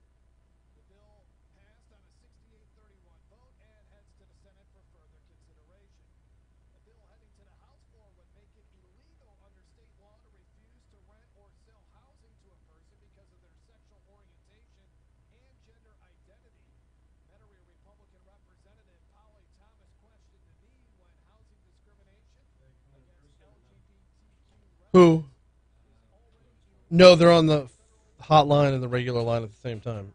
Someone would know someone's sexual orientation or gender identity. I guess what I'm saying is the current law appears to be inadequate. The Senate Finance Committee approved legislation that would double the fine for speeding on the I-10 to Chapelai Basin Bridge. Senate President Paige Cortez is seeking Oh, no. approval to use cameras to issue speeding tickets based on how fast it takes a vehicle to get from one end to the other. It took you 14 minutes. You were going 80 something miles per hour. You didn't stop at any of the exits. The speed limit on the 18-mile bridge is 60 miles Uh, per hour for cars both Hancock, Whitney, and LaCarsha, L-A, capital C-A-R-S-H-A, Babers, B-A-B-E-R-S, and Ashley Orphy. And I think I have that last name spelled right. I don't know. That's a look at news. I'm Jeff Palermo, Talk 107.3 Baton Rouge. This is Taylor Sharp in the Guarantee Media Traffic Center. Brought to you by Shaw Bills, where you can get up to $160 with the purchase of 4 eligible Firestone tires. Visit ShawBillsTire.com to learn more. We do have a new accident to report for you at the moment. A crash on North Mall Drive at Andrea Drive. It is in the roadway, however, it's not going to cause any major backups because there shouldn't be any high volume on that roadway at this time. So no need for any alternate routes. However, if you are in that area, just something to be mindful of. As we take a look at our interstate systems, you're going to notice a little bit more congestion right now. It's currently about 30 minutes Cuban Road to the 1012 split, and just over 20 minutes on I-10 westbound from Highland Road to the Mississippi River Bridge. That's the latest from the Guarantee Media Traffic Center, where reports are always brought to you by Shopbill. I'm Taylor Sharp reporting. How do you choose the right attorney? I give you the answers at MurphyLawFirm.com. Don't allow insurance companies to take advantage of you. Make the right decision. Don't leave money on the table. Visit MurphyLawFirm.com or call me, Attorney Paige Murphy, at 928-8800. Main office, Baton Rouge. At ExxonMobil, our energy goes into making products you use every day. Right here in Baton Rouge, we make products for food packaging to keep your food fresher longer. We make products for medical supplies that keep healthcare workers safe. We make products for lightweight auto parts that increase fuel efficiency. At ExxonMobil Baton Rouge, we make tomorrow's possibilities today. Learn more at EnergyGoesFar.com. GatorWorks believes that your website should be the perfect full-time salesperson, one that always looks sharp, never says the wrong thing, and is always available. If your website Hey, Raina, was it? for your business, what is it to Raina, spell your last name for me? Or actually spell your first and last name. If you've ever ordered food for work, you understand. It's Mm-hmm. There's just so much more at stake. Whether it's a meeting, a client call, or lunch with the office that has to arrive at And your title. time, food for work has to work. That's why there's Easy Cater. Food that's on time and as ordered from over 82,000 restaurants. And if there's a problem, you reach someone in seconds. Thank you for calling Easy Cater. Some food All right, hang tight. We'll be up in about 2 minutes, okay? Order Thanks. 24/7 at easycater.com. Whitney serves a better breakfast with a better biscuit. Our hot buttery breakfast biscuits are loaded with a fresh cracked egg, cheese, and your choice of bacon or sausage. And right now at Wendy's, they're only $1 each. So don't take a chance with those other guys. Bet your buck on a better breakfast with Wendy's bacon or sausage, egg, and cheese biscuit. Choose wisely. Choose Wendy's. I guess not.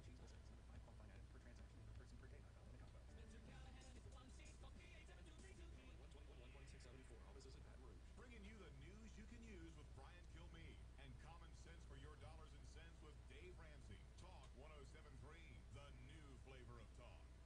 Some humidity is still lingering after yesterday's rain. Skies will be cloudy and a shower or two will be possible this morning as dry air starts to work in from the north. Temperatures today will max out in the upper 70s and the humidity will be dropping all day long. Low humidity is comfortable in the afternoon hours, but it will allow for temperatures Interesting. to drop into the 50s tonight. Expect those 50s as you head out the door on Wednesday morning. Then Wednesday afternoon, temperatures will trend in the mid to upper 70s. Thursday will also start out in the 50s as temperatures rebound for the rest of the week. Upper 80s. They're hosting a free virtual housing and financial empowerment series. It starts today.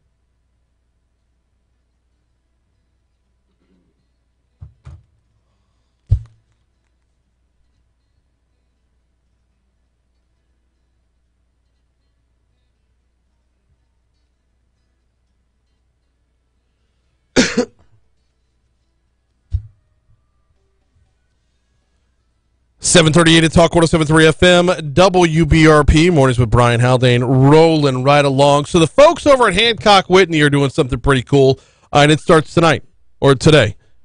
They're hosting a free virtual housing and financial empowerment series in Baton Rouge. It's a 3-part series, and it offers guidance and resources for prospective homeowners. Basically, it's looking to educate prospective home buyers. Joining us now to talk about this are LaCarsha Baber. She's an Assistant Vice President and Community Outreach Officer with Hancock Whitney. And Raina Winfield is a Program Manager and her HUD Certified, I believe I have this right, Program Director with Hancock Whitney as well. Oh, shoot. Hang tight. Do I have everybody here? Nope. I knew that was going to happen. All right, Raina, we got you on. Let's start with you there. That's her calling back in. Raina, welcome aboard. How are you? I'm fine. How about you? Doing very well. Every so often I completely screw up and I don't hit the down button twice in order to get somebody on hold. But here's the thing, though. The way our phone system is set up, before we even dive in, I've got to drop you back on hold because if I don't do it in order, I'm going to hang up on you as well. So okay, bear with me. I apologize. Live radio, y'all. It happens from time to time. That should have it, and it does. All right. LaCarsha, Raina, welcome aboard. I believe I've got you both now. Yes. Thank you very much. I apologize for the mix-up there. That was not intentional. No problem at all. LaCarsha, let's start with you if we could. Why is Hancock Whitney hosting the series? We're hosting this series, number one, because we know that purchasing a home for the first time can be a little overwhelming. So to make the home buying process less stressful, we've joined forces with community partners such as the Legacy Business League, who's actually going to facilitate this event for us, as well as Mid-City Redevelopment Alliance and Housing, Mercy Housing and Human Development. We want to guide our community through the home buying process. We know that it can be stressful. We want to remove that stress from it. So Hancock Whitney is providing this 3-part series. More than just a one-time event, we're going to guide you through the home buyer process. What kind of benefits are there for participating in an education class or workshops like this? Okay, I believe one of the greatest benefits is that prospective homeowners will actually receive insights and information on understanding the home buyer process. We'll talk about credit management as well as financial wellness. And in addition to gaining this knowledge of homeownership and the process, they'll actually benefit from knowing who's who in the mortgage loan process. And we'll cover all of that starting tonight, 6 o'clock to 7:30 p.m. You know, Raina, if I could bring you in on this conversation here, buying a home is not something you do every day, but even if you've already purchased a home and you're looking towards your second one, a lot has changed in recent years. What's different out there that people might not know about? Well, right now, we have a lot of down payment assistance programs that could help you with purchasing your first home, or either, if this is your second home or investment home, you may be able to recoup some of those down payment assistance program monies as well. Mm-hmm. And also, we have, just looking at the market, here and now, we have a lot of, like Ms. LaCarsha said, we have a lot of barriers that we're trying to help you navigate when you try to purchase a home. And even if you have some barriers for your second time, we're going to be there to help you from the beginning to the end. So, LaCarsha, what are some of the resources that Hancock Whitney provides to assist homeowners along the way? One of the resources that we provide is, like we're doing tonight, we're hosting an event, which is a 3-part housing and financial empowerment series to ensure the community actually has home ownership access. We're providing this access virtual. It's a free event, and we're out here supporting homeowners by providing home buyer education. We also provide down payment and closing cost assistance. We provide financial education, and we partner with community partners such as Mid-City Community Redevelopment in providing these resources and guidance and information along with us as well. So again, it's a 3-part series, not a one-time event. We're supporting the community by providing guidance to and access to home ownership. Many professionals are going to be on the line with us tonight.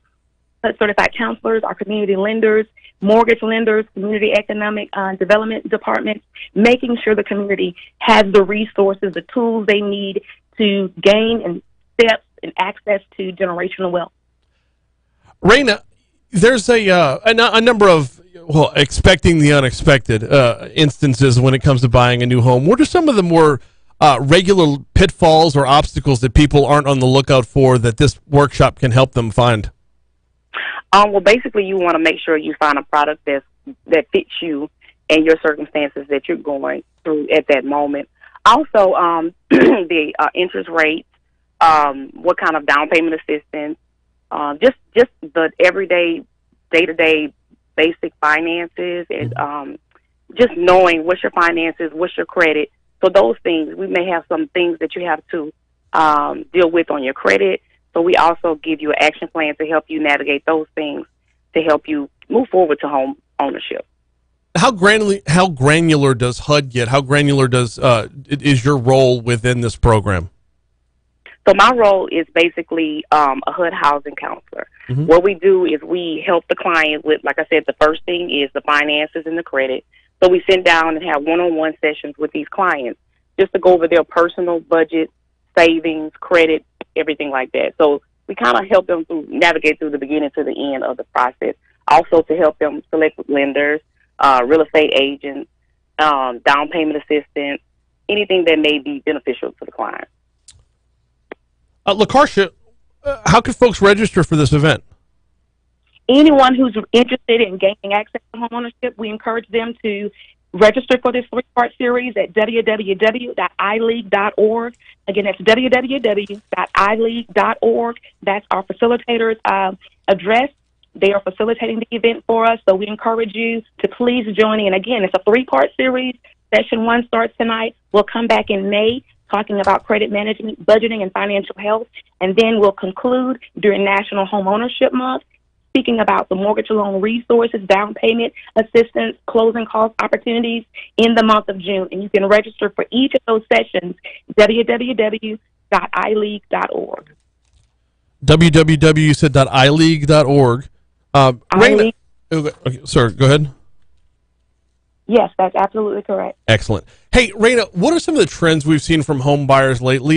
These things kind of ebb and flow a little bit, but are we looking at more responsible home ownership these days, or are folks looking to be to get under under programs that they know they can afford, or are we still looking at like shoot the moon opportunities when it comes to buying a home?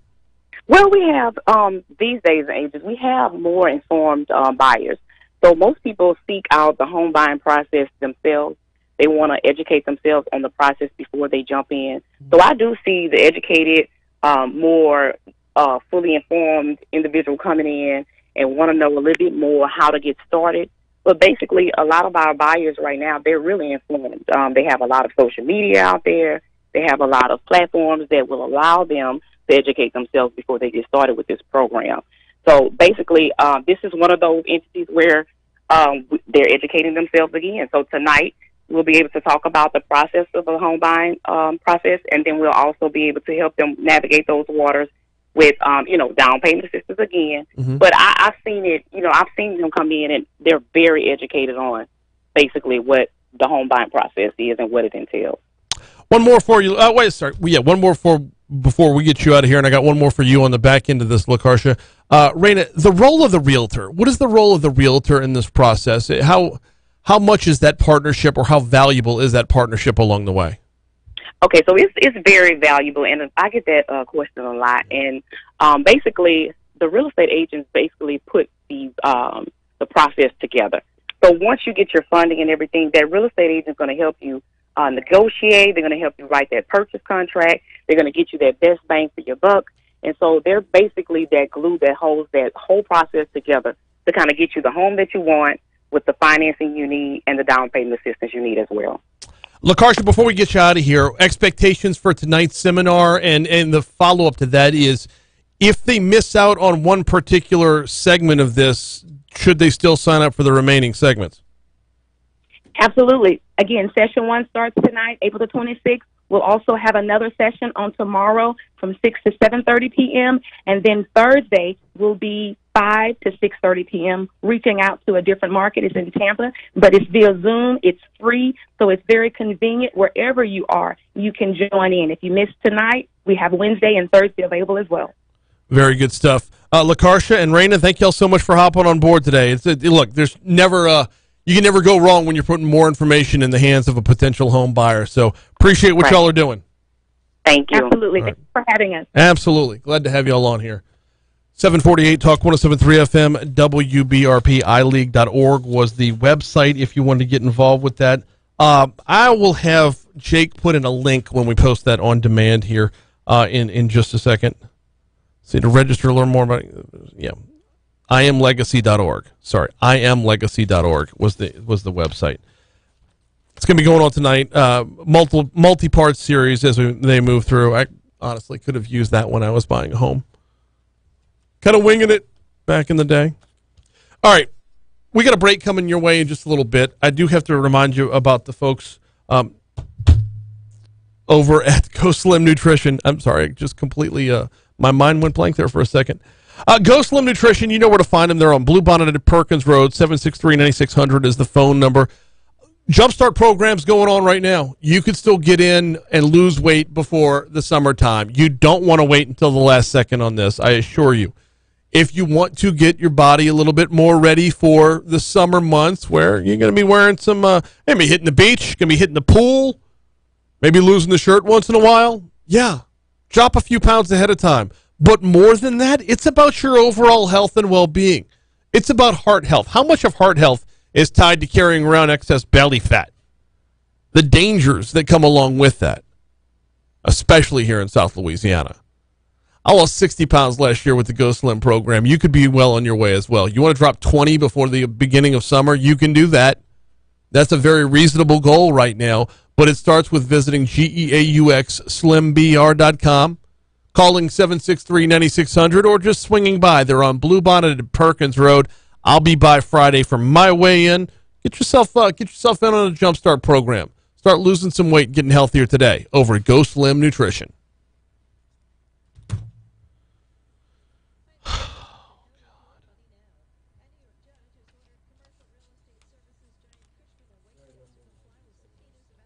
Yeah, I did my Therns and Complete Collision. I did not do Baton Rouge Mattress. So I'm guessing they're not in the log for today.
Working on something real quick, YouTube. I'll be back up in there in a minute.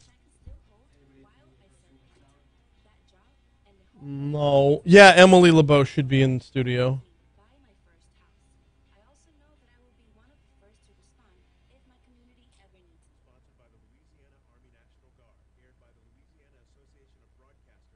This is Michelle Southern, and I'm here with LSU star defensive end Andre Anthony for GoFlow IV Spa. Dre, tell me about your experience at GoFlow. Michelle, any athlete will tell you that rehydrating quickly between games Ooh, snap. is essential to a peak performance. And the one thing I love about GoFlow is their cocktails that are ready to go for any and everyone. For the man himself, Andre Anthony, book an appointment with GoFlow by visiting him on Facebook or stop in 7970 Jefferson Highway. Download the all-new Talk 1073 mobile app, brought to you by Gregory Ricks and Associates. Listen live, find out what you missed on demand, and even set an alarm to wake up and listen. The Talk 1073 mobile app is brought to you by Gregory Ricks and Associates. How do you choose the right attorney? I give you the answers at murphylawfirm.com. Don't allow insurance companies to take advantage of you. Make the right decision. Don't leave money on the table. Visit murphylawfirm.com or call me, attorney. Ooh, goodness gracious.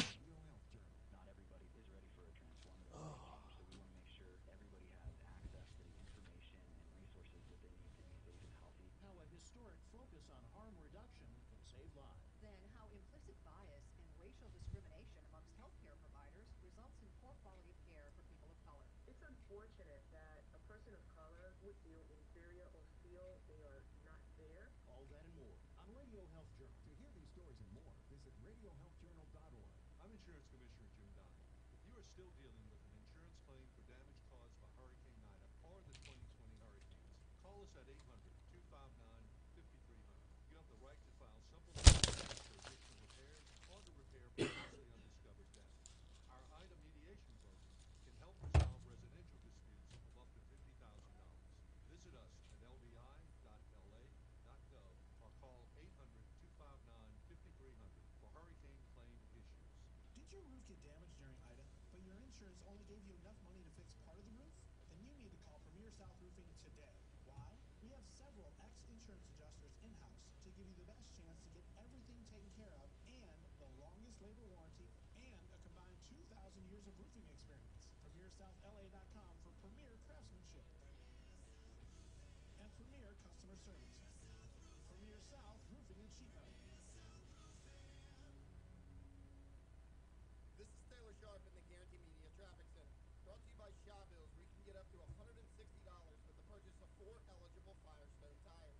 Visit ShawBillsTire.com to learn more. We have a traffic crash in the roadway, North Mall Drive near Andrea Drive and South Mall Drive. Again, it is in the roadway, but it shouldn't be causing any major delays due to the low volume in that area this time of morning. So if you're passing through that area, you shouldn't run into any delays. It's just something to be mindful of. However, where you may see some delays is heading into Baton Rouge on our interstate systems this morning. It's not due to an accident, just a lot of high volume, a lot of folks making their way into work this morning. It's about 30 minutes right now, Julie Road to the 10-12 split. And if you're on I-10 right now, you'll notice a little bit of congestion there as well. It's currently 20 minutes I-10 westbound from Highland Road to the Mississippi River Bridge. That's the latest from the Guarantee Media Traffic Center, where reports are always brought to you by Shawbill. I'm Taylor Sharp reporting.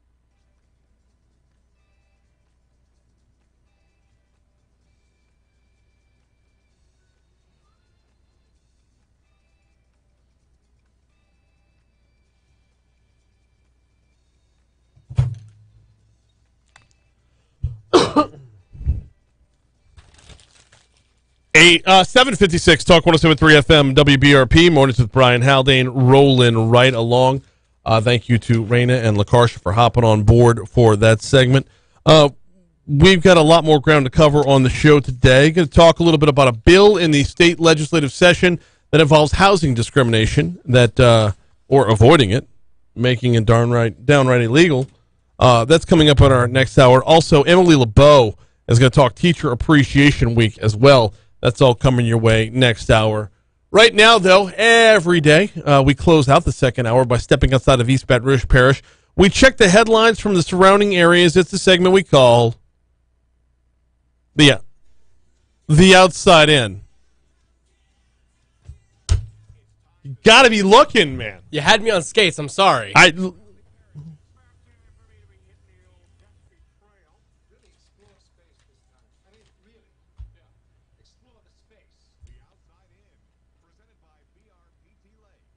6 locations and extended hours to fit your needs.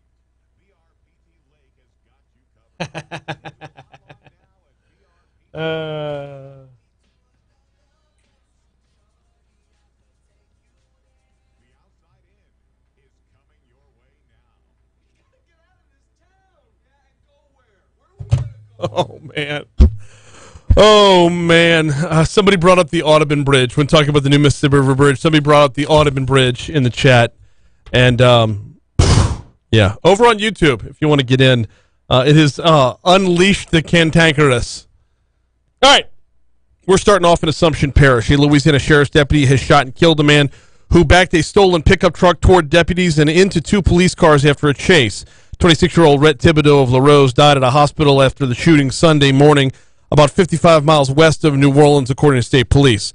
A police statement said Assumption Parish deputies tried to stop the stolen Ford F-450 while it headed east on Highway 398, but the driver kept going. After a brief chase, the truck stopped in the road. Deputies stopped behind it. Police said Thibodeau then put the pickup into reverse to smack into him. Thibodeau was taken to University Medical Center in New Orleans. No update on his condition yet. Over to Iberville Parish, thieves cashed about $250,000 worth of fraudulent checks using the town of White Castle's routing and account numbers on fake checks over the past 2 months. Iberville Parish Sheriff Brett Stassi said with the help of the Attorney General's office, all but $80,000 of that money has since been recovered. Over in Lafayette, police are investigating after a person was shot Monday night near the Super One Foods on Evangeline Thruway. Spokesperson Sergeant Robin Green said officers responded around 8:30 p.m. to reports of a shooting in the 3900 block of East Evangeline. When they arrived, she said one person was found with a gunshot wound. That victim has not been identified, nor has their condition been released. Closing out in New Orleans via Las Vegas.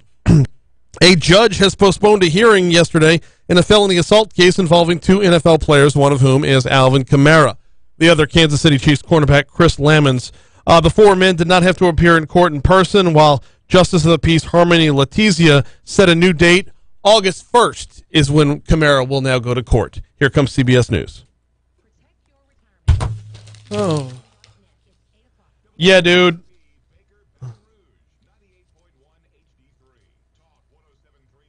Wait, what did I miss? Bad dad joke. I've missed a lot.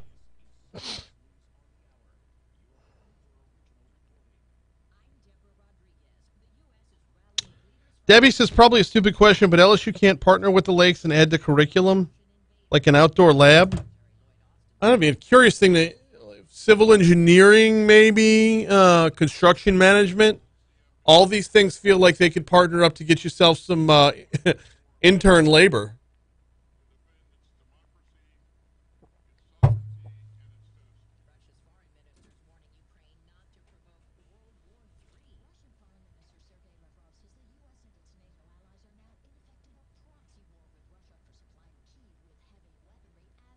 Oh, there's the bad dad jokes. The Lakes would make bad partners. Too fishy. And their ideas are all wet.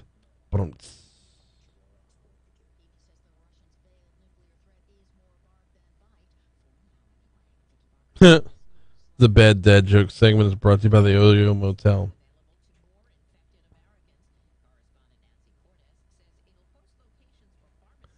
After the absurdity of building the Audubon Bridge in St. Francisville, why should the public expect the bridge to be built in a suitable location?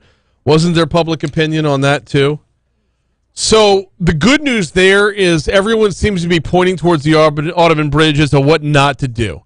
I think we can look for public officials to use that as a mistake that should not be repeated. But I get your cynicism for sure.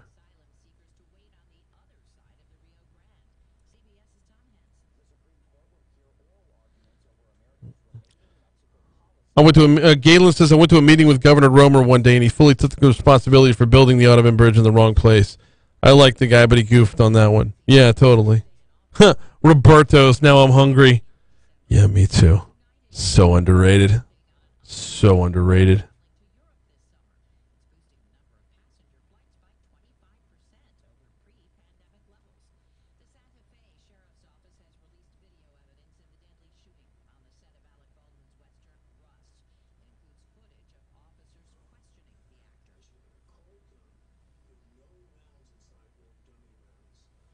Have you seen the food lineup for the Mercy Fair? There goes that weight loss plan. I have not seen the food lineup for the Mercy Fair.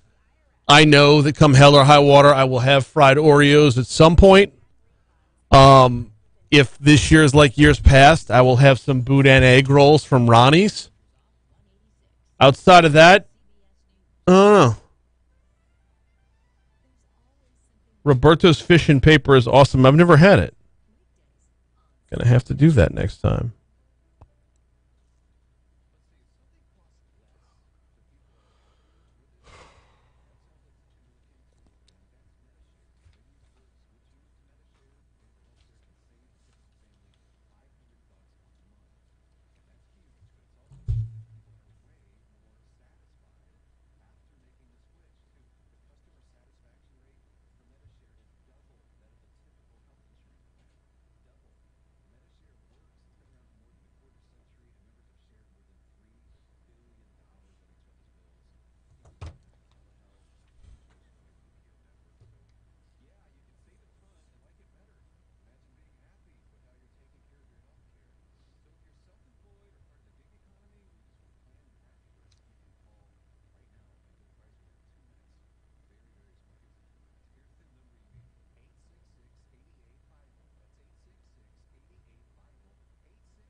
Do, do, do, do, do, do.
Hey! Welcome aboard. Nice. So good.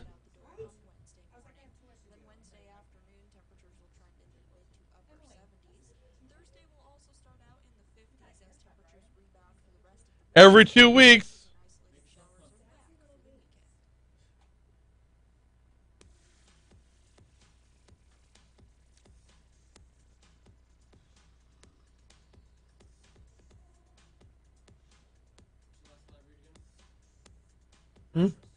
Baton Rouge mattress.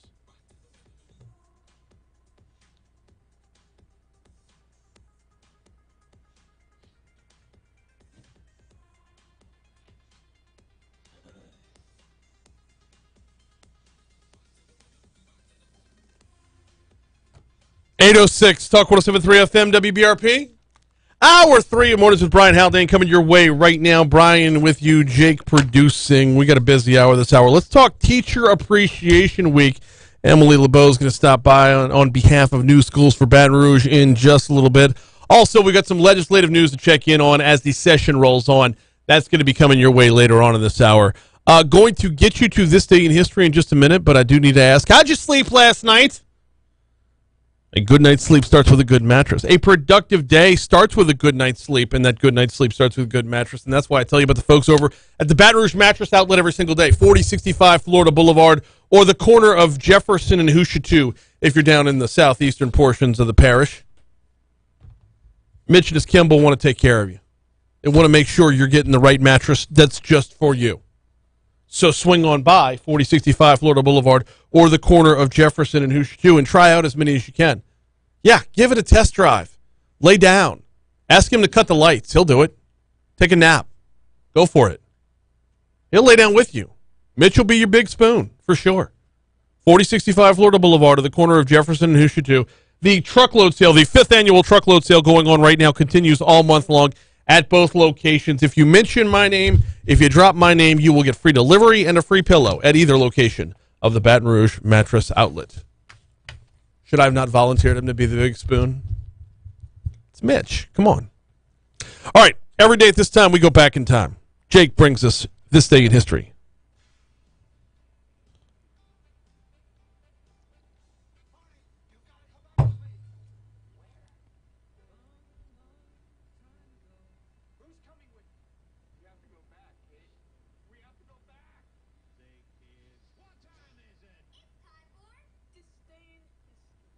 Yes, sir! It is time for this day in history. We're going to be kicking things off in 1514. Copernicus. He makes his first observations of Saturn. Really? Yeah. Interesting. What were they? Probably not very high quality. Okay. No, I meant like, his takeaways, his observations. That's a big He one. had like a hot take, like he's the Stephen A. Smith of astronomers. Those rings should be ashamed of themselves. Exactly. 1607, Jamestown Expedition makes their first landing in America at a place named Cape Henry, in Yeah. what would become Virginia, but they quickly depart for a better site. They show up to new land, they're like, nah, fam, I'm good. Yeah. 1954, we're going way into the future here. Mass trials of Jonas Salk's anti-polio vaccine begin. The first shot is delivered in Fairfax County, Virginia. More than 443,000 children received shots over 3 months. Yeah, I don't need to hear about polio vaccine because you know what's going to happen. What? You bring up the polio vaccine and people are going to turn it around to make it about the COVID vaccine. Yeah. And how often do you hear, that's why we don't have polio today because kids got vaccinated. Yeah, you know what part they leave out of that? Took 36 years. 36 years to get from point A to point B. Stop breathing down my throat 15 months in. It's just a hop and a skip. Come on now. I'm just saying, stuff like this doesn't happen overnight, but we want to judge people based off of being prisoners of this time and place right now.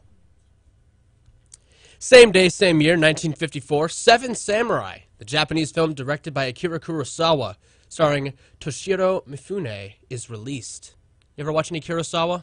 No. Well, you should, because No. that's some film history right there. Star Wars was actually heavily inspired off of those films. Fun fact for you.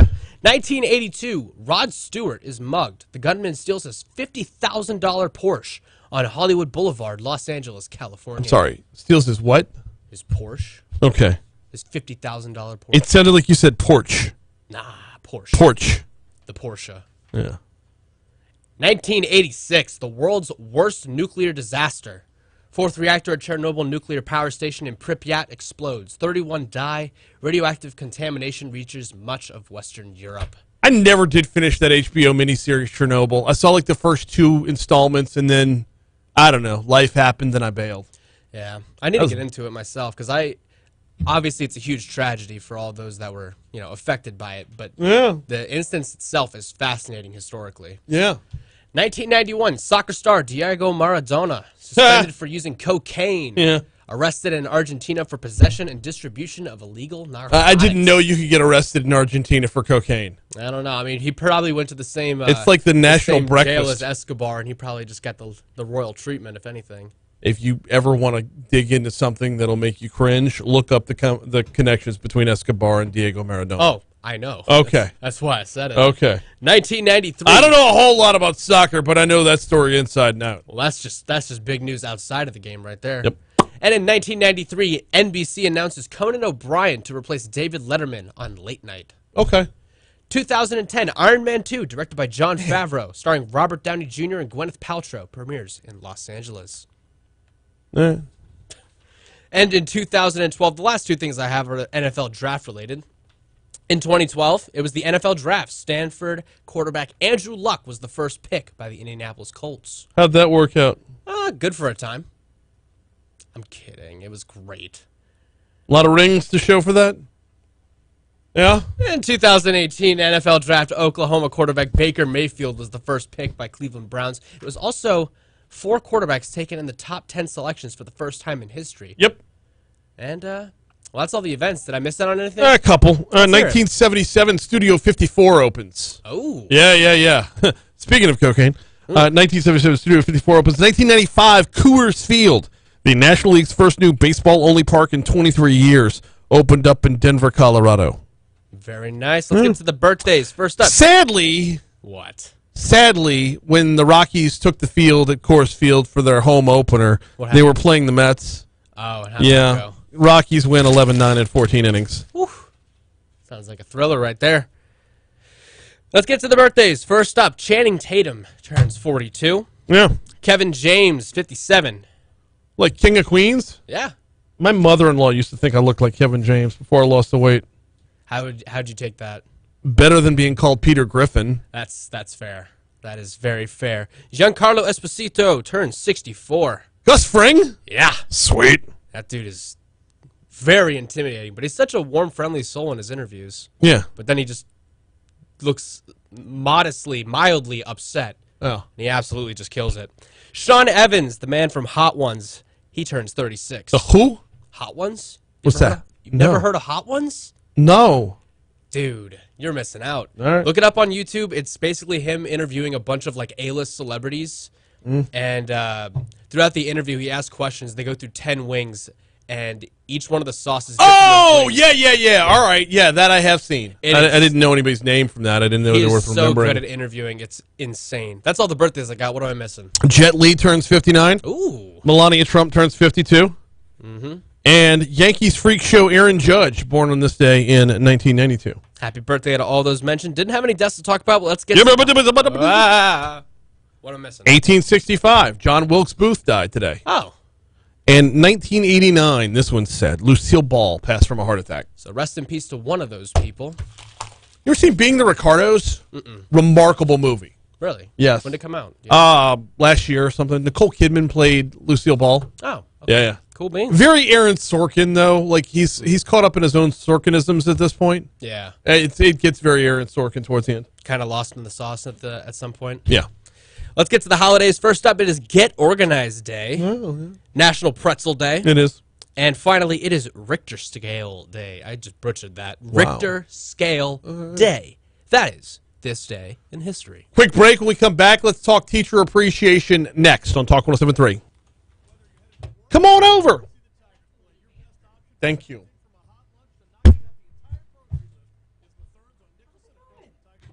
That's good. Byron says on YouTube, and by the way, we're always on YouTube. That's, the green light. Going well. How are you?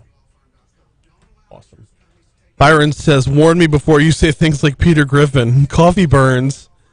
Look, before I lost the weight, it was legit. Like I did. I looked like Peter Griffin, and I'm not. I gotta own it. That was me. Oh, speaking of which, we have a writer from the Family Guy coming on the show tomorrow. Yeah. I have no idea what I'm going to talk about yet. But, yeah. Yeah. So is this week teacher appreciation or next week? That's what I thought.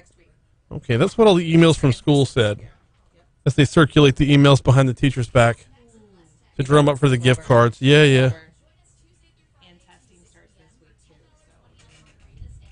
I'll never forget when we were first touring pre-Ks before Carrie went to school. One of the tour guides said all of our teachers have AIDS, and I didn't hear it the way she meant it.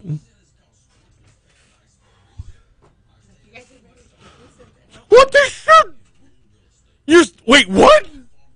I had no idea. I didn't have a kid in school yet. But yeah, all of our. Yeah, a teacher's aide. Exactly like I just did. Like, I was like, what the hell? Like, she's like, what do you mean? She couldn't understand why I was so exacerbated by it. And my wife understood immediately what she was saying. So I'm the idiot. But, yeah. But I bet she had a good chuckle for that. I think I'm still made fun of for it.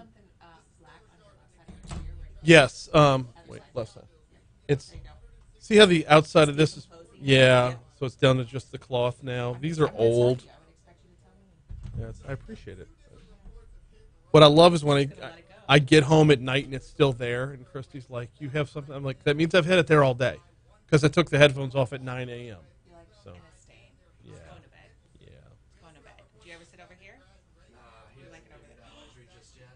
What? Nobody would run the board if he were over here. He's gotta man that post. That looks fun. It was very intimidating at first. Yeah, I can imagine because I'm intimidated looking at it. Just gotta, trial and error, I guess. You used to do that too. Mhm. You started, yeah. Still And you do still do it. over at LSU. Yeah. But I've seen you do it here a couple times too. Like whenever you're like just plugging and chugging to get people's back. Mhm. Yeah. You're Renaissance man. Kind of. No, come on, take that, man. I appreciate it. I do. Alright. And I've been told I have to back off the mic during interviews a little bit. So my mic's way too high. What a great problem. So what a great problem.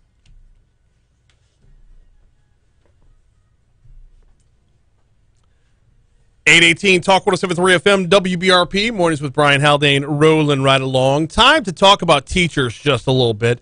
Next week will be Teacher Appreciation Week. Joining us now from New Schools for Baton Rouge is Emily LeBeau. Emily, welcome back. How are you? I'm doing really well. Thanks for having me. I always love starting my morning off with you all. Glad to have you on. Always love having you on. Let's talk a little bit about Teacher Appreciation Week and a little bit about Teach 225. What do we got going on? Yeah, so Teach 225, in partnership with over 40 different business and communities, have put together a week-long celebratory event just for our teachers. You can go to teach225.com to find out what the lineup of events are for every day. Key takeaways. We're going to have daily prizes, which you got to sign up for. We're going to have daily discounts. And Friday, May 6th, starting at 4:30, we're going to have a blowout event at Perkins Row. And so we are going to have free music, Brian. That's right, the return of free music. Beautiful. We're going to have free drinks, free food, and, of course, lots of free prizes. All you have to do as a teacher, or if you know a teacher, tell them, go to teach225.com, sign up. Okay. Sign up ahead of time at teach225.com, and then just show up at Perkins Row on Friday. Some of the giveaways during the week, though, are rather appealing as well. Yes. So we have got different things from like European Wax Center, which has put together some really great baskets. We've got pedicures, manicures, a massage. We've got cookbooks from Junior League. We've got all kinds of knickknacks from different boutiques and things like that. So if it's something that sounds interesting to you, we probably have it. If it's something as a business you want to give to us, we're always taking donations. So absolutely, please reach out. If you're like, wait a second, I didn't know I've got something and we want to celebrate teachers too, you can also go to teach225.com, do a donation, and we will make sure to give you a major shout out on all of our social media. I always love Teacher Appreciation Week because the emails start to circulate about 2 weeks, 3 weeks ahead. Just before Easter break is when the emails will start to circulate, and the teacher's aide or somebody else, the room mom, whoever, is going to try and be all sly and sneak behind their back, and we'll accumulate a gift card or whatever, or a plethora of wine is never a bad thing. But the Teacher Appreciation Week has grown greatly. I don't know, A, how it got started, and B, why it took so long. So, I mean, I would say it has grown, but it's not where it needs to be yet. I think the responsibilities of what it is to be a teacher have grown exponentially. Yeah. And we want to give rightfully the equal type of celebration and recognition. And so this is just a start. Teach 225 was created to help celebrate and elevate the teaching profession. And so one of the things that we like to do in addition to the virtual career fair is an entire week of celebration in partnership with the community so that we can say Baton Rouge sees you and appreciates all the work that you do every day. You know, you talk about the role of the teacher evolving and growing, probably beyond the scope of what anybody who signs up to teach would ever imagine. But it's also, it's grown overall, but also grown in the areas of specialization that I don't think I would not have predicted while I was in school that, Brian, when you're 45, you're going to have teachers teaching everything from how to code in elementary school to pre-med in high school. Which, how exciting, right? I Because know. that means, like, if you have a passion, there's an opportunity to share that passion at our schools, right? And so that's why we want to connect you. I actually think what's so exciting is that we're in an opportunity of specialization so that we can differentiate the offerings that we provide to students, which means we're also differentiating the offerings that we provide to teachers, both current and prospective. What are a few of the, well, from Teach 225 or from New School's perspective, what should we be on the lookout for in the near future? In terms of what we'll be looking for in educator workforce demand? Yeah. Or, whew, Okay, well, you just laying all the heavy questions Trying down this to. morning. So, one, we need to make sure that we're actually creating a sustainable workforce of educators because fewer people are wanting to go into the profession. Yeah. We're at a point where 54% of parents recommend that their kids not become teachers, and I think that's because they don't understand the opportunities that exist for teachers.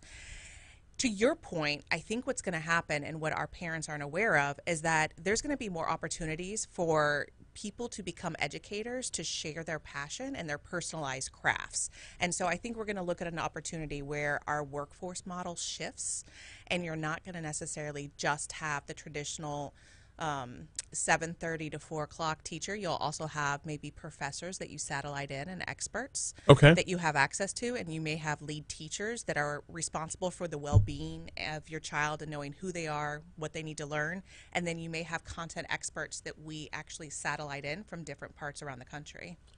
That's pretty cool. Because every time the game changes a little bit on the workforce and the teachers or the schools themselves have to adapt and reevaluate what they're doing to recruit. It's a constant recruiting process, especially right now.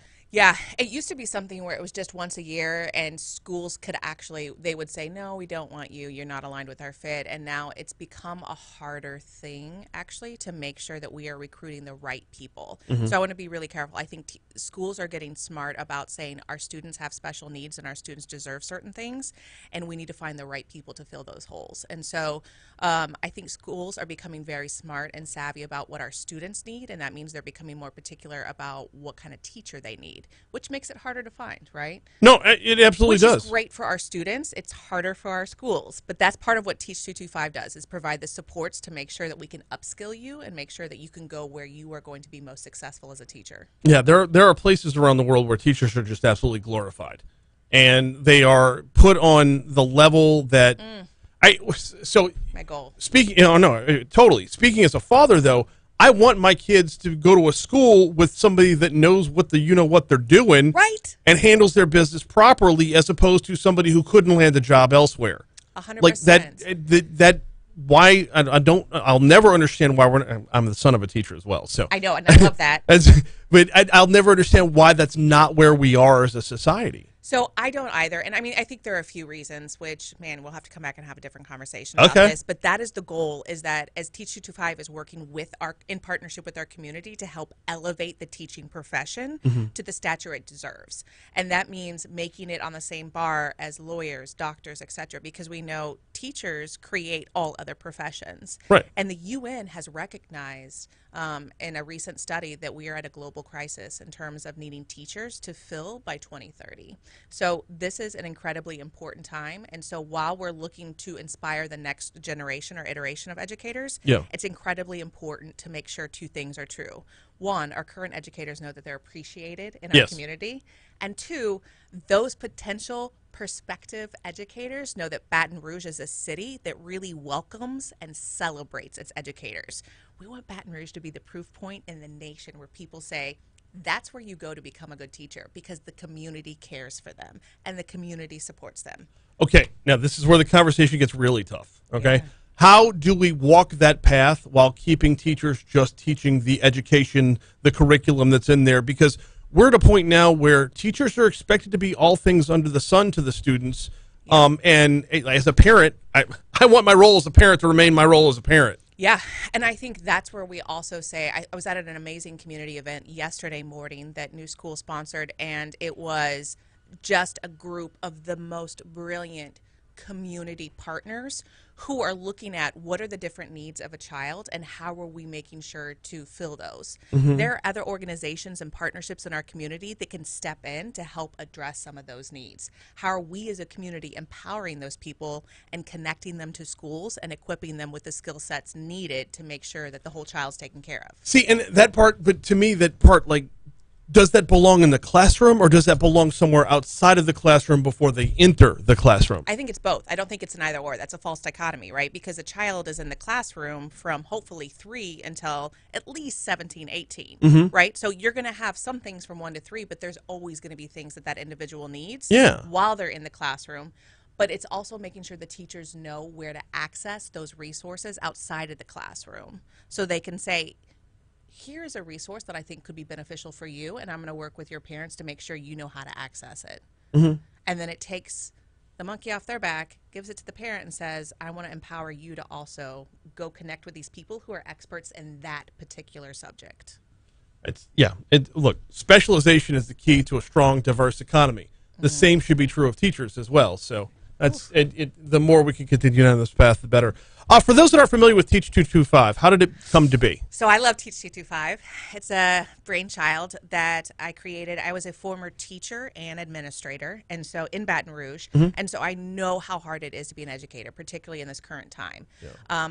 I wanted to, so working with NSBR, I'm incredibly fortunate. We were having the resources and the support. We wanted to create a brand that was focused solely on celebrating educators, elevating the profession, and providing opportunities for teachers to collaborate. Yes. This is an innovative approach to how we as a community try to support and retain and recruit teachers to Baton Rouge. I haven't seen any other city or state do this yet. And so we're trying to see, like, will it work if we say we as a community are coming together to say, teachers, we love you, we want you, we want to keep you, how can we work with you?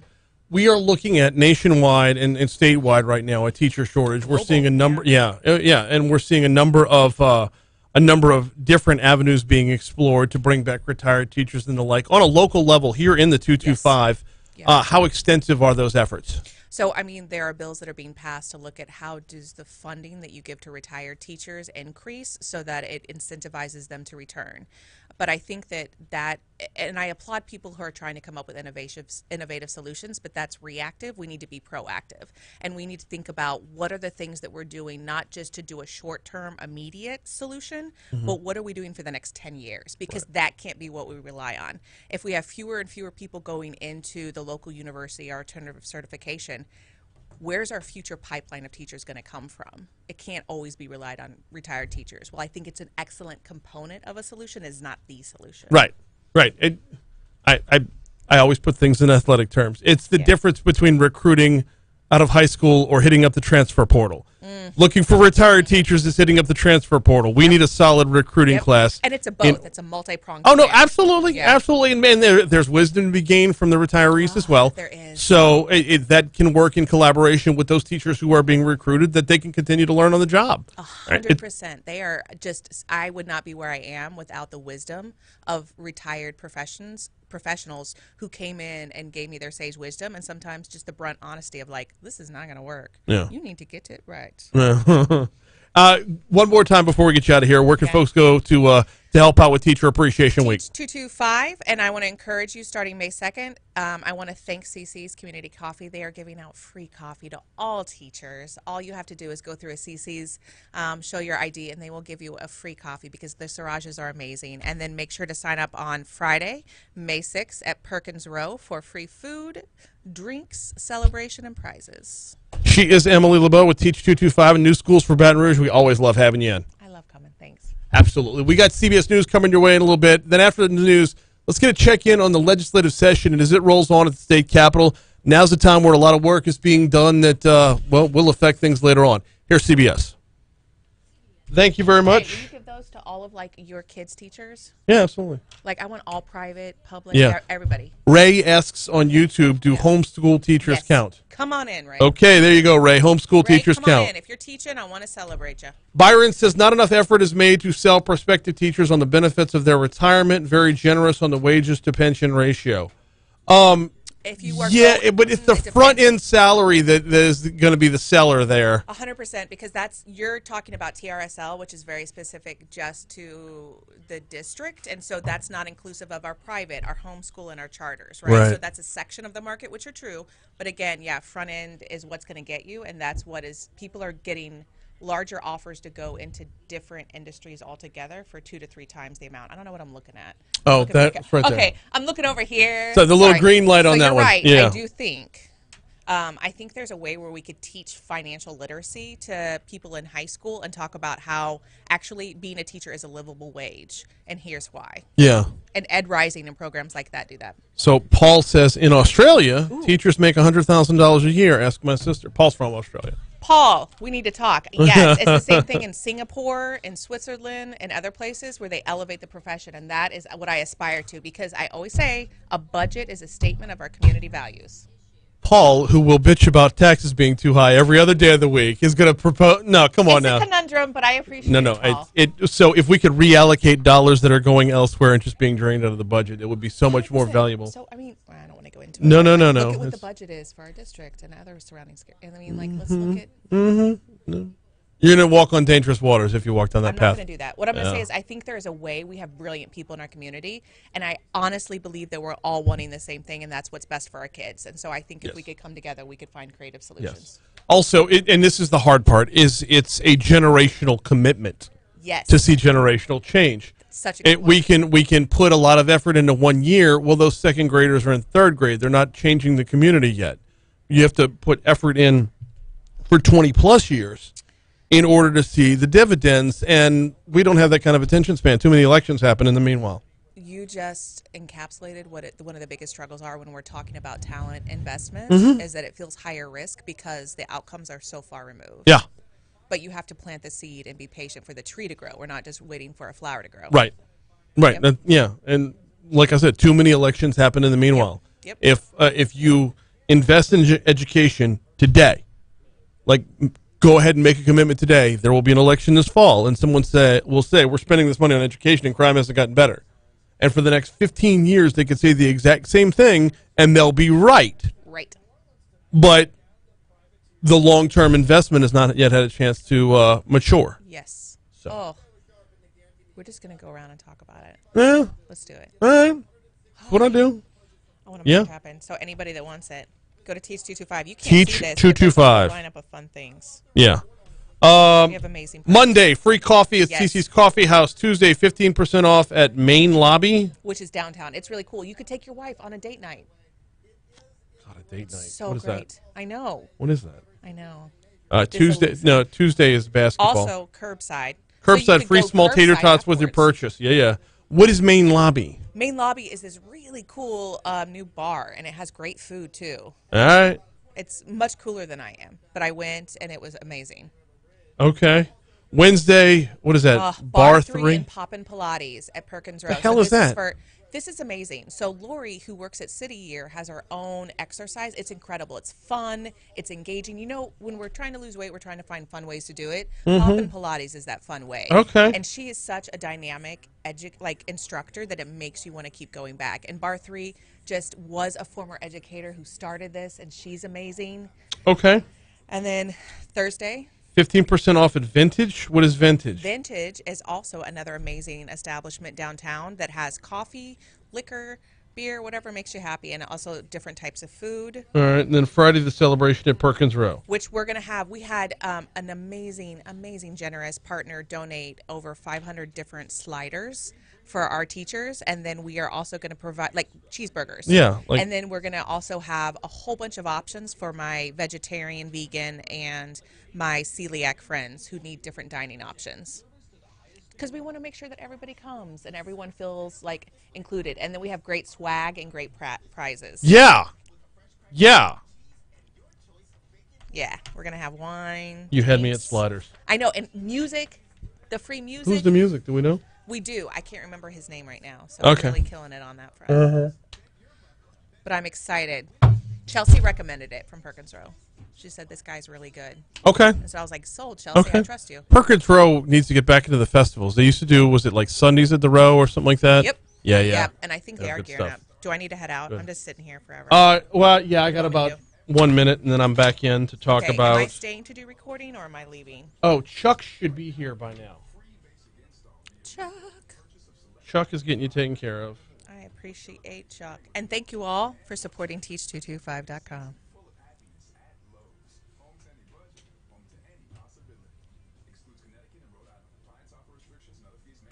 Zach, do you know any teachers?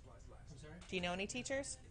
Around here, no, man. Okay, I was going to say you should make sure to celebrate Teacher Appreciation Week.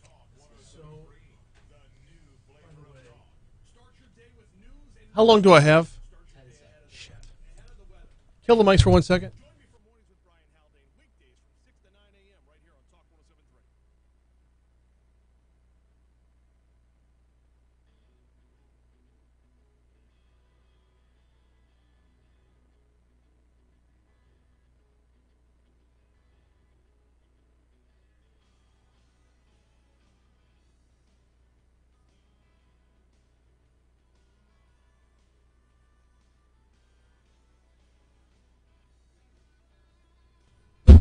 837 Talk 107.3 FM WBRP. Wow, if you weren't watching on YouTube, you missed a hell of a conversation there. Emily LeBeau stuck around during the break as we were talking about Teach 225 and a couple of... We were just solving the world's problems. That's how we do. We've got a lot more ground to cover here before we get out of here. And I'm going to go ahead and lean on a couple of the stories that our news partners over at the Louisiana Radio Network were talking about this morning. And... want to add 13, 14, and 15 to the mix there, Jake. There are some issues being debated, discussed, moved forward over at the state capitol right now as the legislative session continues. And one of them is a House bill that would prohibit discrimination in housing based on gender identity or sexual orientation. This advanced out of the House Commerce Committee on Monday. Let's cut 4 on the 4, 5, and 6 here. Bill sponsor, New Orleans Democrat Representative Amy Freeman, says her HB 303 parallels federal law that's already in place. The federal law already protects these individuals from discrimination, and all I ask is that we in Louisiana put our state law in line with federal law. So this is one that's going to bring up a lot of questions, aside from the gender identity end of it, which is obviously going to set off alarms and garner headlines, which is why we're talking about it right here. The question is going to come up, why is it every legislative session our state legislators have to figure out a way to write state laws that either double down on federal laws or sometimes contradict federal laws? I don't understand why, if it's already a federal law, why do we need it on the state level? Granted, I am a lifelong conservative. I come from the school that says the government which governs least governs best. I don't know why we have to have a constant doubling down. Now, that being said, I don't want to step away from whether or not her bill is worthwhile. Because in this particular instance, I believe it is something that we probably should be paying attention to on a state level, if not a local level. Yesterday, who put this out there? The Louisiana Family Forum put out an alert about this particular bill. And in their email, asking for folks to get active, they say HB 303 by Amy Freeman introduces sexual politics in the housing law by prohibiting so-called discrimination based on sexual orientation and gender identity in housing sales and rentals. Well, this isn't so-called discrimination. It would be discrimination if you're turning down a renter based off of anything other than their credit score, if they can get their rent paid, if they meet the requirement to pay that rent, and whether or not they're going to follow the rules of the apartment complex, then that is by and large discrimination. Back to the part about redundancy of federal laws. Metairie Republican Representative Polly Thomas asks how a landlord or seller would determine a person's gender preference or identity in this situation. I just don't understand how someone would know someone's sexual orientation or gender identity. I guess what I'm saying is the current law appears to me to be adequate. So she brings up a good question. And I think that this is one of those ones where the devil's going to be in the details. And discrimination in this, I think, needs to be addressed simply because we are already looking at a transgender athlete ban. Now, granted, you're talking about a different age group, a different pool of people here. But when it comes to gender discrimination, or in this case, transgender discrimination, what we need to be looking at from the legislature's perspective is the difference between rights versus privileges, and the difference between housing is a need. That is something that absolutely 100% needs to be protected. Playing high school sports, not so much. By the way, a motion was made to kill Freeman's bill It received a terse response from Royce Duplessis, a New Orleans Democrat, who pointed out that not one person who filed an opposition red card chose to come to committee and testify against Freeman's bill. He calls that embarrassing and frustrating. Look, if the bill is that bad, then come to the table and explain why the bill is that bad. Don't just come put in a red card because you know you have the votes and you know you can kill a bill. It's not often that I agree with Royce Freeman on anything, but yeah. If you want to speak out against this, if you want to be the person that stands in the way of this, then come forward and make yourself known. Do not hide behind something. Do not hide behind anonymity. If you are opposed to this bill, say so. Stand up, loud and proud, and let people know who you are and why you stand the way you stand. By the way, the bill did pass out of committee without objection. It moves on to the full House floor. The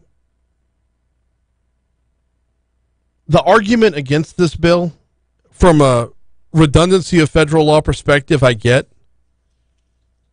But with this being so much in the news right now, I also understand the need for just a level of attention paid, in the hopes that you don't need that level of attention in the future. Moving on, one other bill I want to talk about before we get out of here, and that's about insurance companies denying coverage in the future. Hurricane Ida was kind of an eye-opener for us. The Louisiana House has approved a bill requiring insurers that offer loss-of-use coverage to provide 2 weeks of evacuation living expenses to policyholders, even if a mandatory evacuation is not called. This was in response to Ida and how a number of people had to get out of town. Ida rapidly intensified as it got closer to shore. It did not allow for a government-ordered mandatory evacuation. I can tell you, well, not firsthand, but my cousin lives in Terrebonne Parish, and he didn't evacuate because there was no mandatory evacuation order, and he felt the walls of his house shake. He felt the ceiling and roof kind of lift off a little bit. Nails started separating as the storm came through. Wrote it out, thought he was going to die in the meanwhile, wished he could have evacuated. The nature of Hurricane Ida was such that the mandatory evacuation never came through. It would have been worse.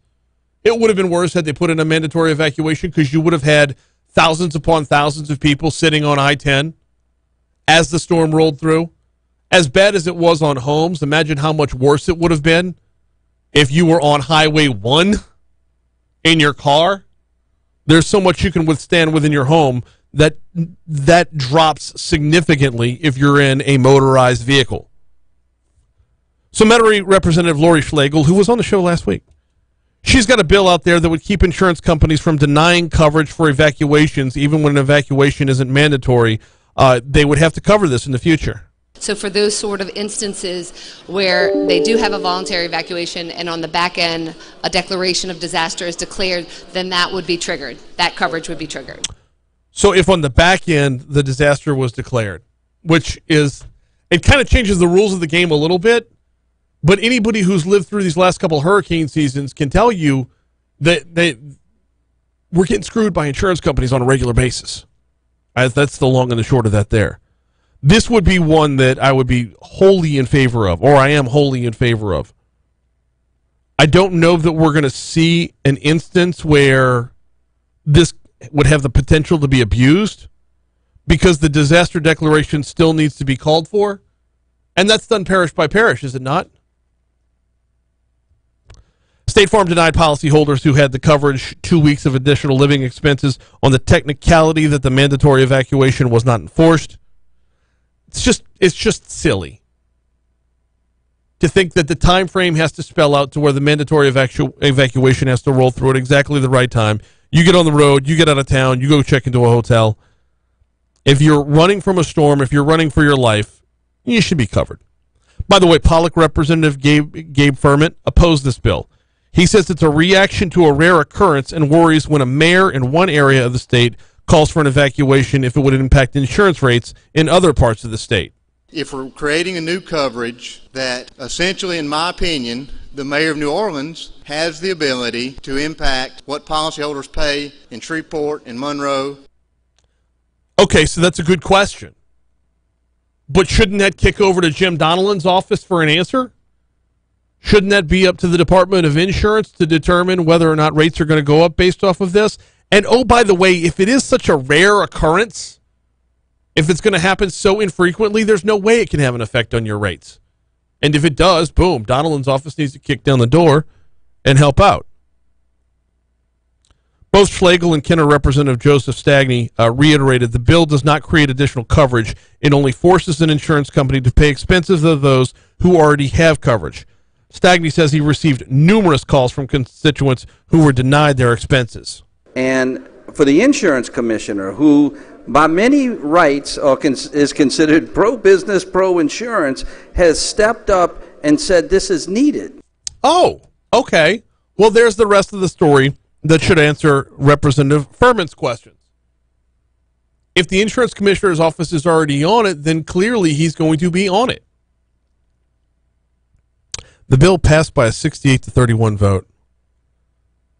You see questions like that, though, as they come up with every bill that moves through the state legislature. It really exposes how we're two different states here. We are South Louisiana and North Louisiana, and never the twain shall meet. The problems that we face on a day-to-day basis are not the same problems that they see in North Louisiana, and the general lack of communication or a lack of willingness to listen to the problems has forever been a problem at the state legislature. I don't know how to bridge that gap. But you know darn well that those problems right there that we just talked about, 10 times worse when it comes to infrastructure dollars, 10 times worse when it comes to setting aside $500 million for a down payment on a new Mississippi River bridge, because somebody from a different part of the state is going to say, ooh, there's a big pile of money. My hand's out now too. And my problems are just as bad as yours. And then we all play nice and we all lose and we don't have nice things in the end. All right, we got to take a quick break. When we come back, we'll close it out. Let's check your money now. We'll check traffic one more time. Then we'll wrap it up next right here on Talk 107.3 FM. He hasn't answered back yet.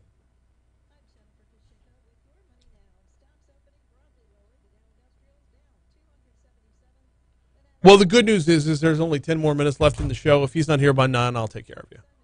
Yeah, you're very welcome. Thank you.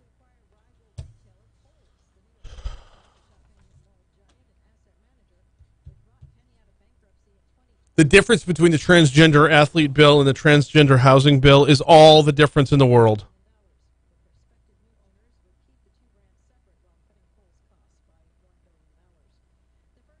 There's a huge difference between denying someone a roof over their head and a biological male beating up on my daughter in sports. And I know I'm going to get shit for that, and I don't care.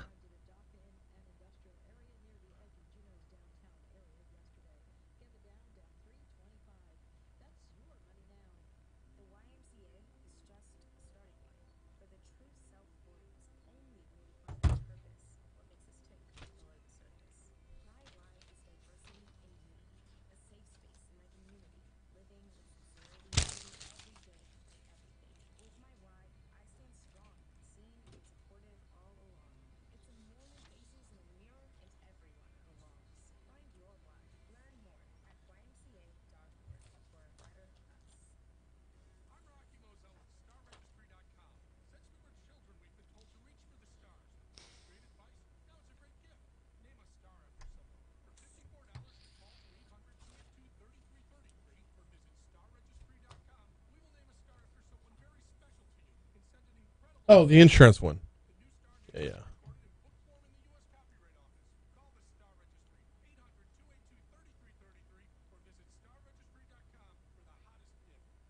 This holiday season, Patient Plus Urgent Care has you covered with our travel testing program. By offering same-day results, you can have peace of mind when making your travel plans. For more information, visit our website at patientplusuc.com/travel.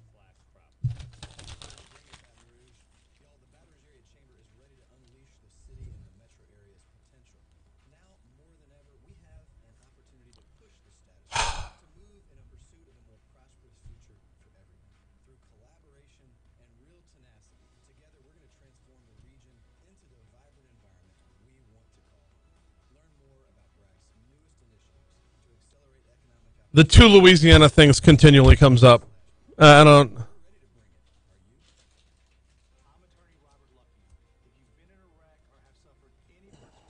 They just don't have as much in common with us. It's a different vibe. It's a different mindset. There are some things in life that you can't avoid, but you can avoid paying too much in taxes in retirement. Go to GregoryRicks.com/too-much. Get a complimentary download on options that can help you make your retirement income more tax efficient. Go to GregoryRicks.com/too-much. GregoryRicks.com/too-much. Investment advisory services offered through AE Wealth Management, LLC. The firm does not provide tax advice. Not repeating that out loud. Unless I want to totally get a news person fired. As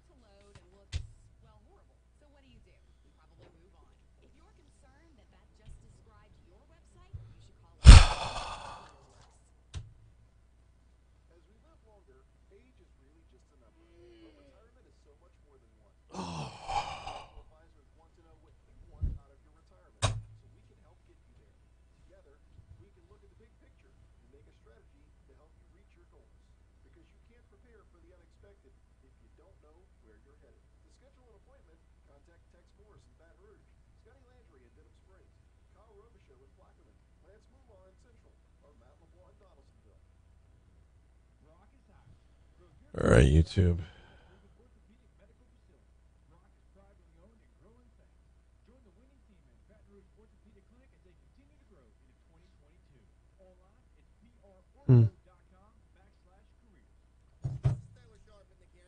Yeah.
Chuck got stuck at the house. I got you covered in 5 minutes.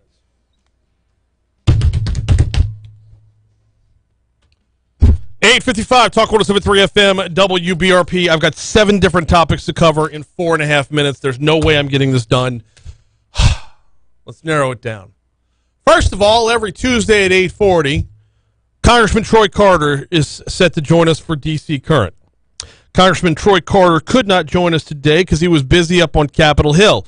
Press release from his office this week, Congressman Troy A. Carter Sr. and the Biden-Harris administration announced the U.S. Department of Agriculture will invest $420 million in 132 infrastructure projects in 31 states, including rehabilitating dams, flood prevention, and watershed protection projects. This is part of the implementation of the bipartisan infrastructure law, which Congressman Carter was proud to advocate for and help pass. He was the only member of the Louisiana Congressional House delegation to vote in support. That's craftily worded to remind you, that's craftily worded, which means I need to remind you that Senator Bill Cassidy was a big part of that legislation. Any Hoosers. Upon announcement, Congressman Carter released the following statement: investing in communities that have long been overlooked is not only the right thing to do, it helps our entire community thrive. I'm skipping past the rest of the statement because I'm looking up at the clock. Louisiana is going to get funding for a number of projects. The first one listed is Bayou Baton Rouge. What? Also, Lafayette and St. Martin flood prevention is going to get funding, as well as Plaquemine's flood prevention as well. This is what Congressman Carter is working on literally as we speak on the Hill. He's on the floor of the House right now, and that's why he couldn't join us this morning. Okay, our trending story from this morning I wanted to elaborate on a little further, but I think I'm going to have to wait. Former Louisiana Representative Cedric Richmond is resigning from his position as senior advisor to the Biden administration after less than 2 years on the job. Richmond announced leaving his 2nd congressional district seat in November of 2020, filled the director of the White House Office of Public Engagement. I've got to ask this about former Louisiana Representative Cedric Richmond. As things are stacking up for a 2023 gubernatorial election without an incumbent involved, it looks like we're talking about nothing but Republicans across the board. I don't think I've even heard mention of a viable Democrat. Would Cedric Richmond be that guy? Do you pull him out of Washington, D.C. now to bring him home for a year and a half to tour the state, find out what's going on, kind of build a little street cred in parts of the state that aren't the 2nd congressional district? Would that be a smart move by the state's Democratic Party? I'm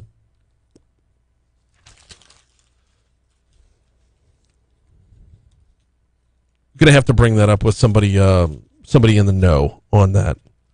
I don't know enough about state Democratic politics. I can tell you about what's going on with Republicans all day long. I don't know enough about the other side of the aisle to speak with any form of authority there. But if I'm looking at it strategically, it's not the worst move. All right, we're going to get out of here. I was going to do a whole bit about that last segment we just did, about how North Louisiana just doesn't get us. We rehash it every so often. Should we just sell North Louisiana and be done with it? I'll make trades. I'll even take a hit on the trades, okay? I'll make a trade. Texas, you can have Shreveport if we get Galveston. That's a fair deal to me. I don't know how to make it contiguous, but let's do that. Mississippi, you can have Monroe and all the Duck Dynasty that comes with it. All I want is Diamond Head. Fair? All right, Fox News Rundown's next. We'll see you tomorrow.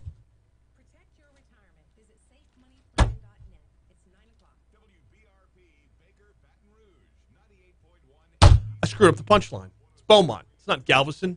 Beaumont's not contiguous. Galveston would be way the hell down. Galveston would be a lot cooler. But Beaumont we'd be able to wrap that in. I don't even want the damn Toyota Center. Keep it.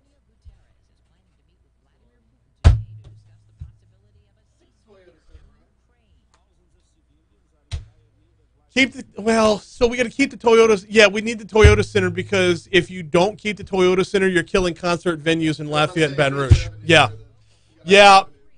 Shit. All right.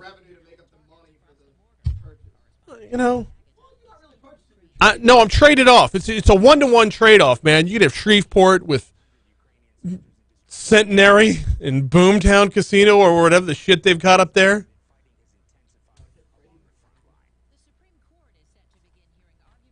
Brady is in Tom Brady? It's not. He didn't go with the TB12? All right. Hey, YouTube, I got to get out of here. We'll see y'all tomorrow. Don't forget, 9 o'clock tonight, baby. Pels take it back to Phoenix. Later.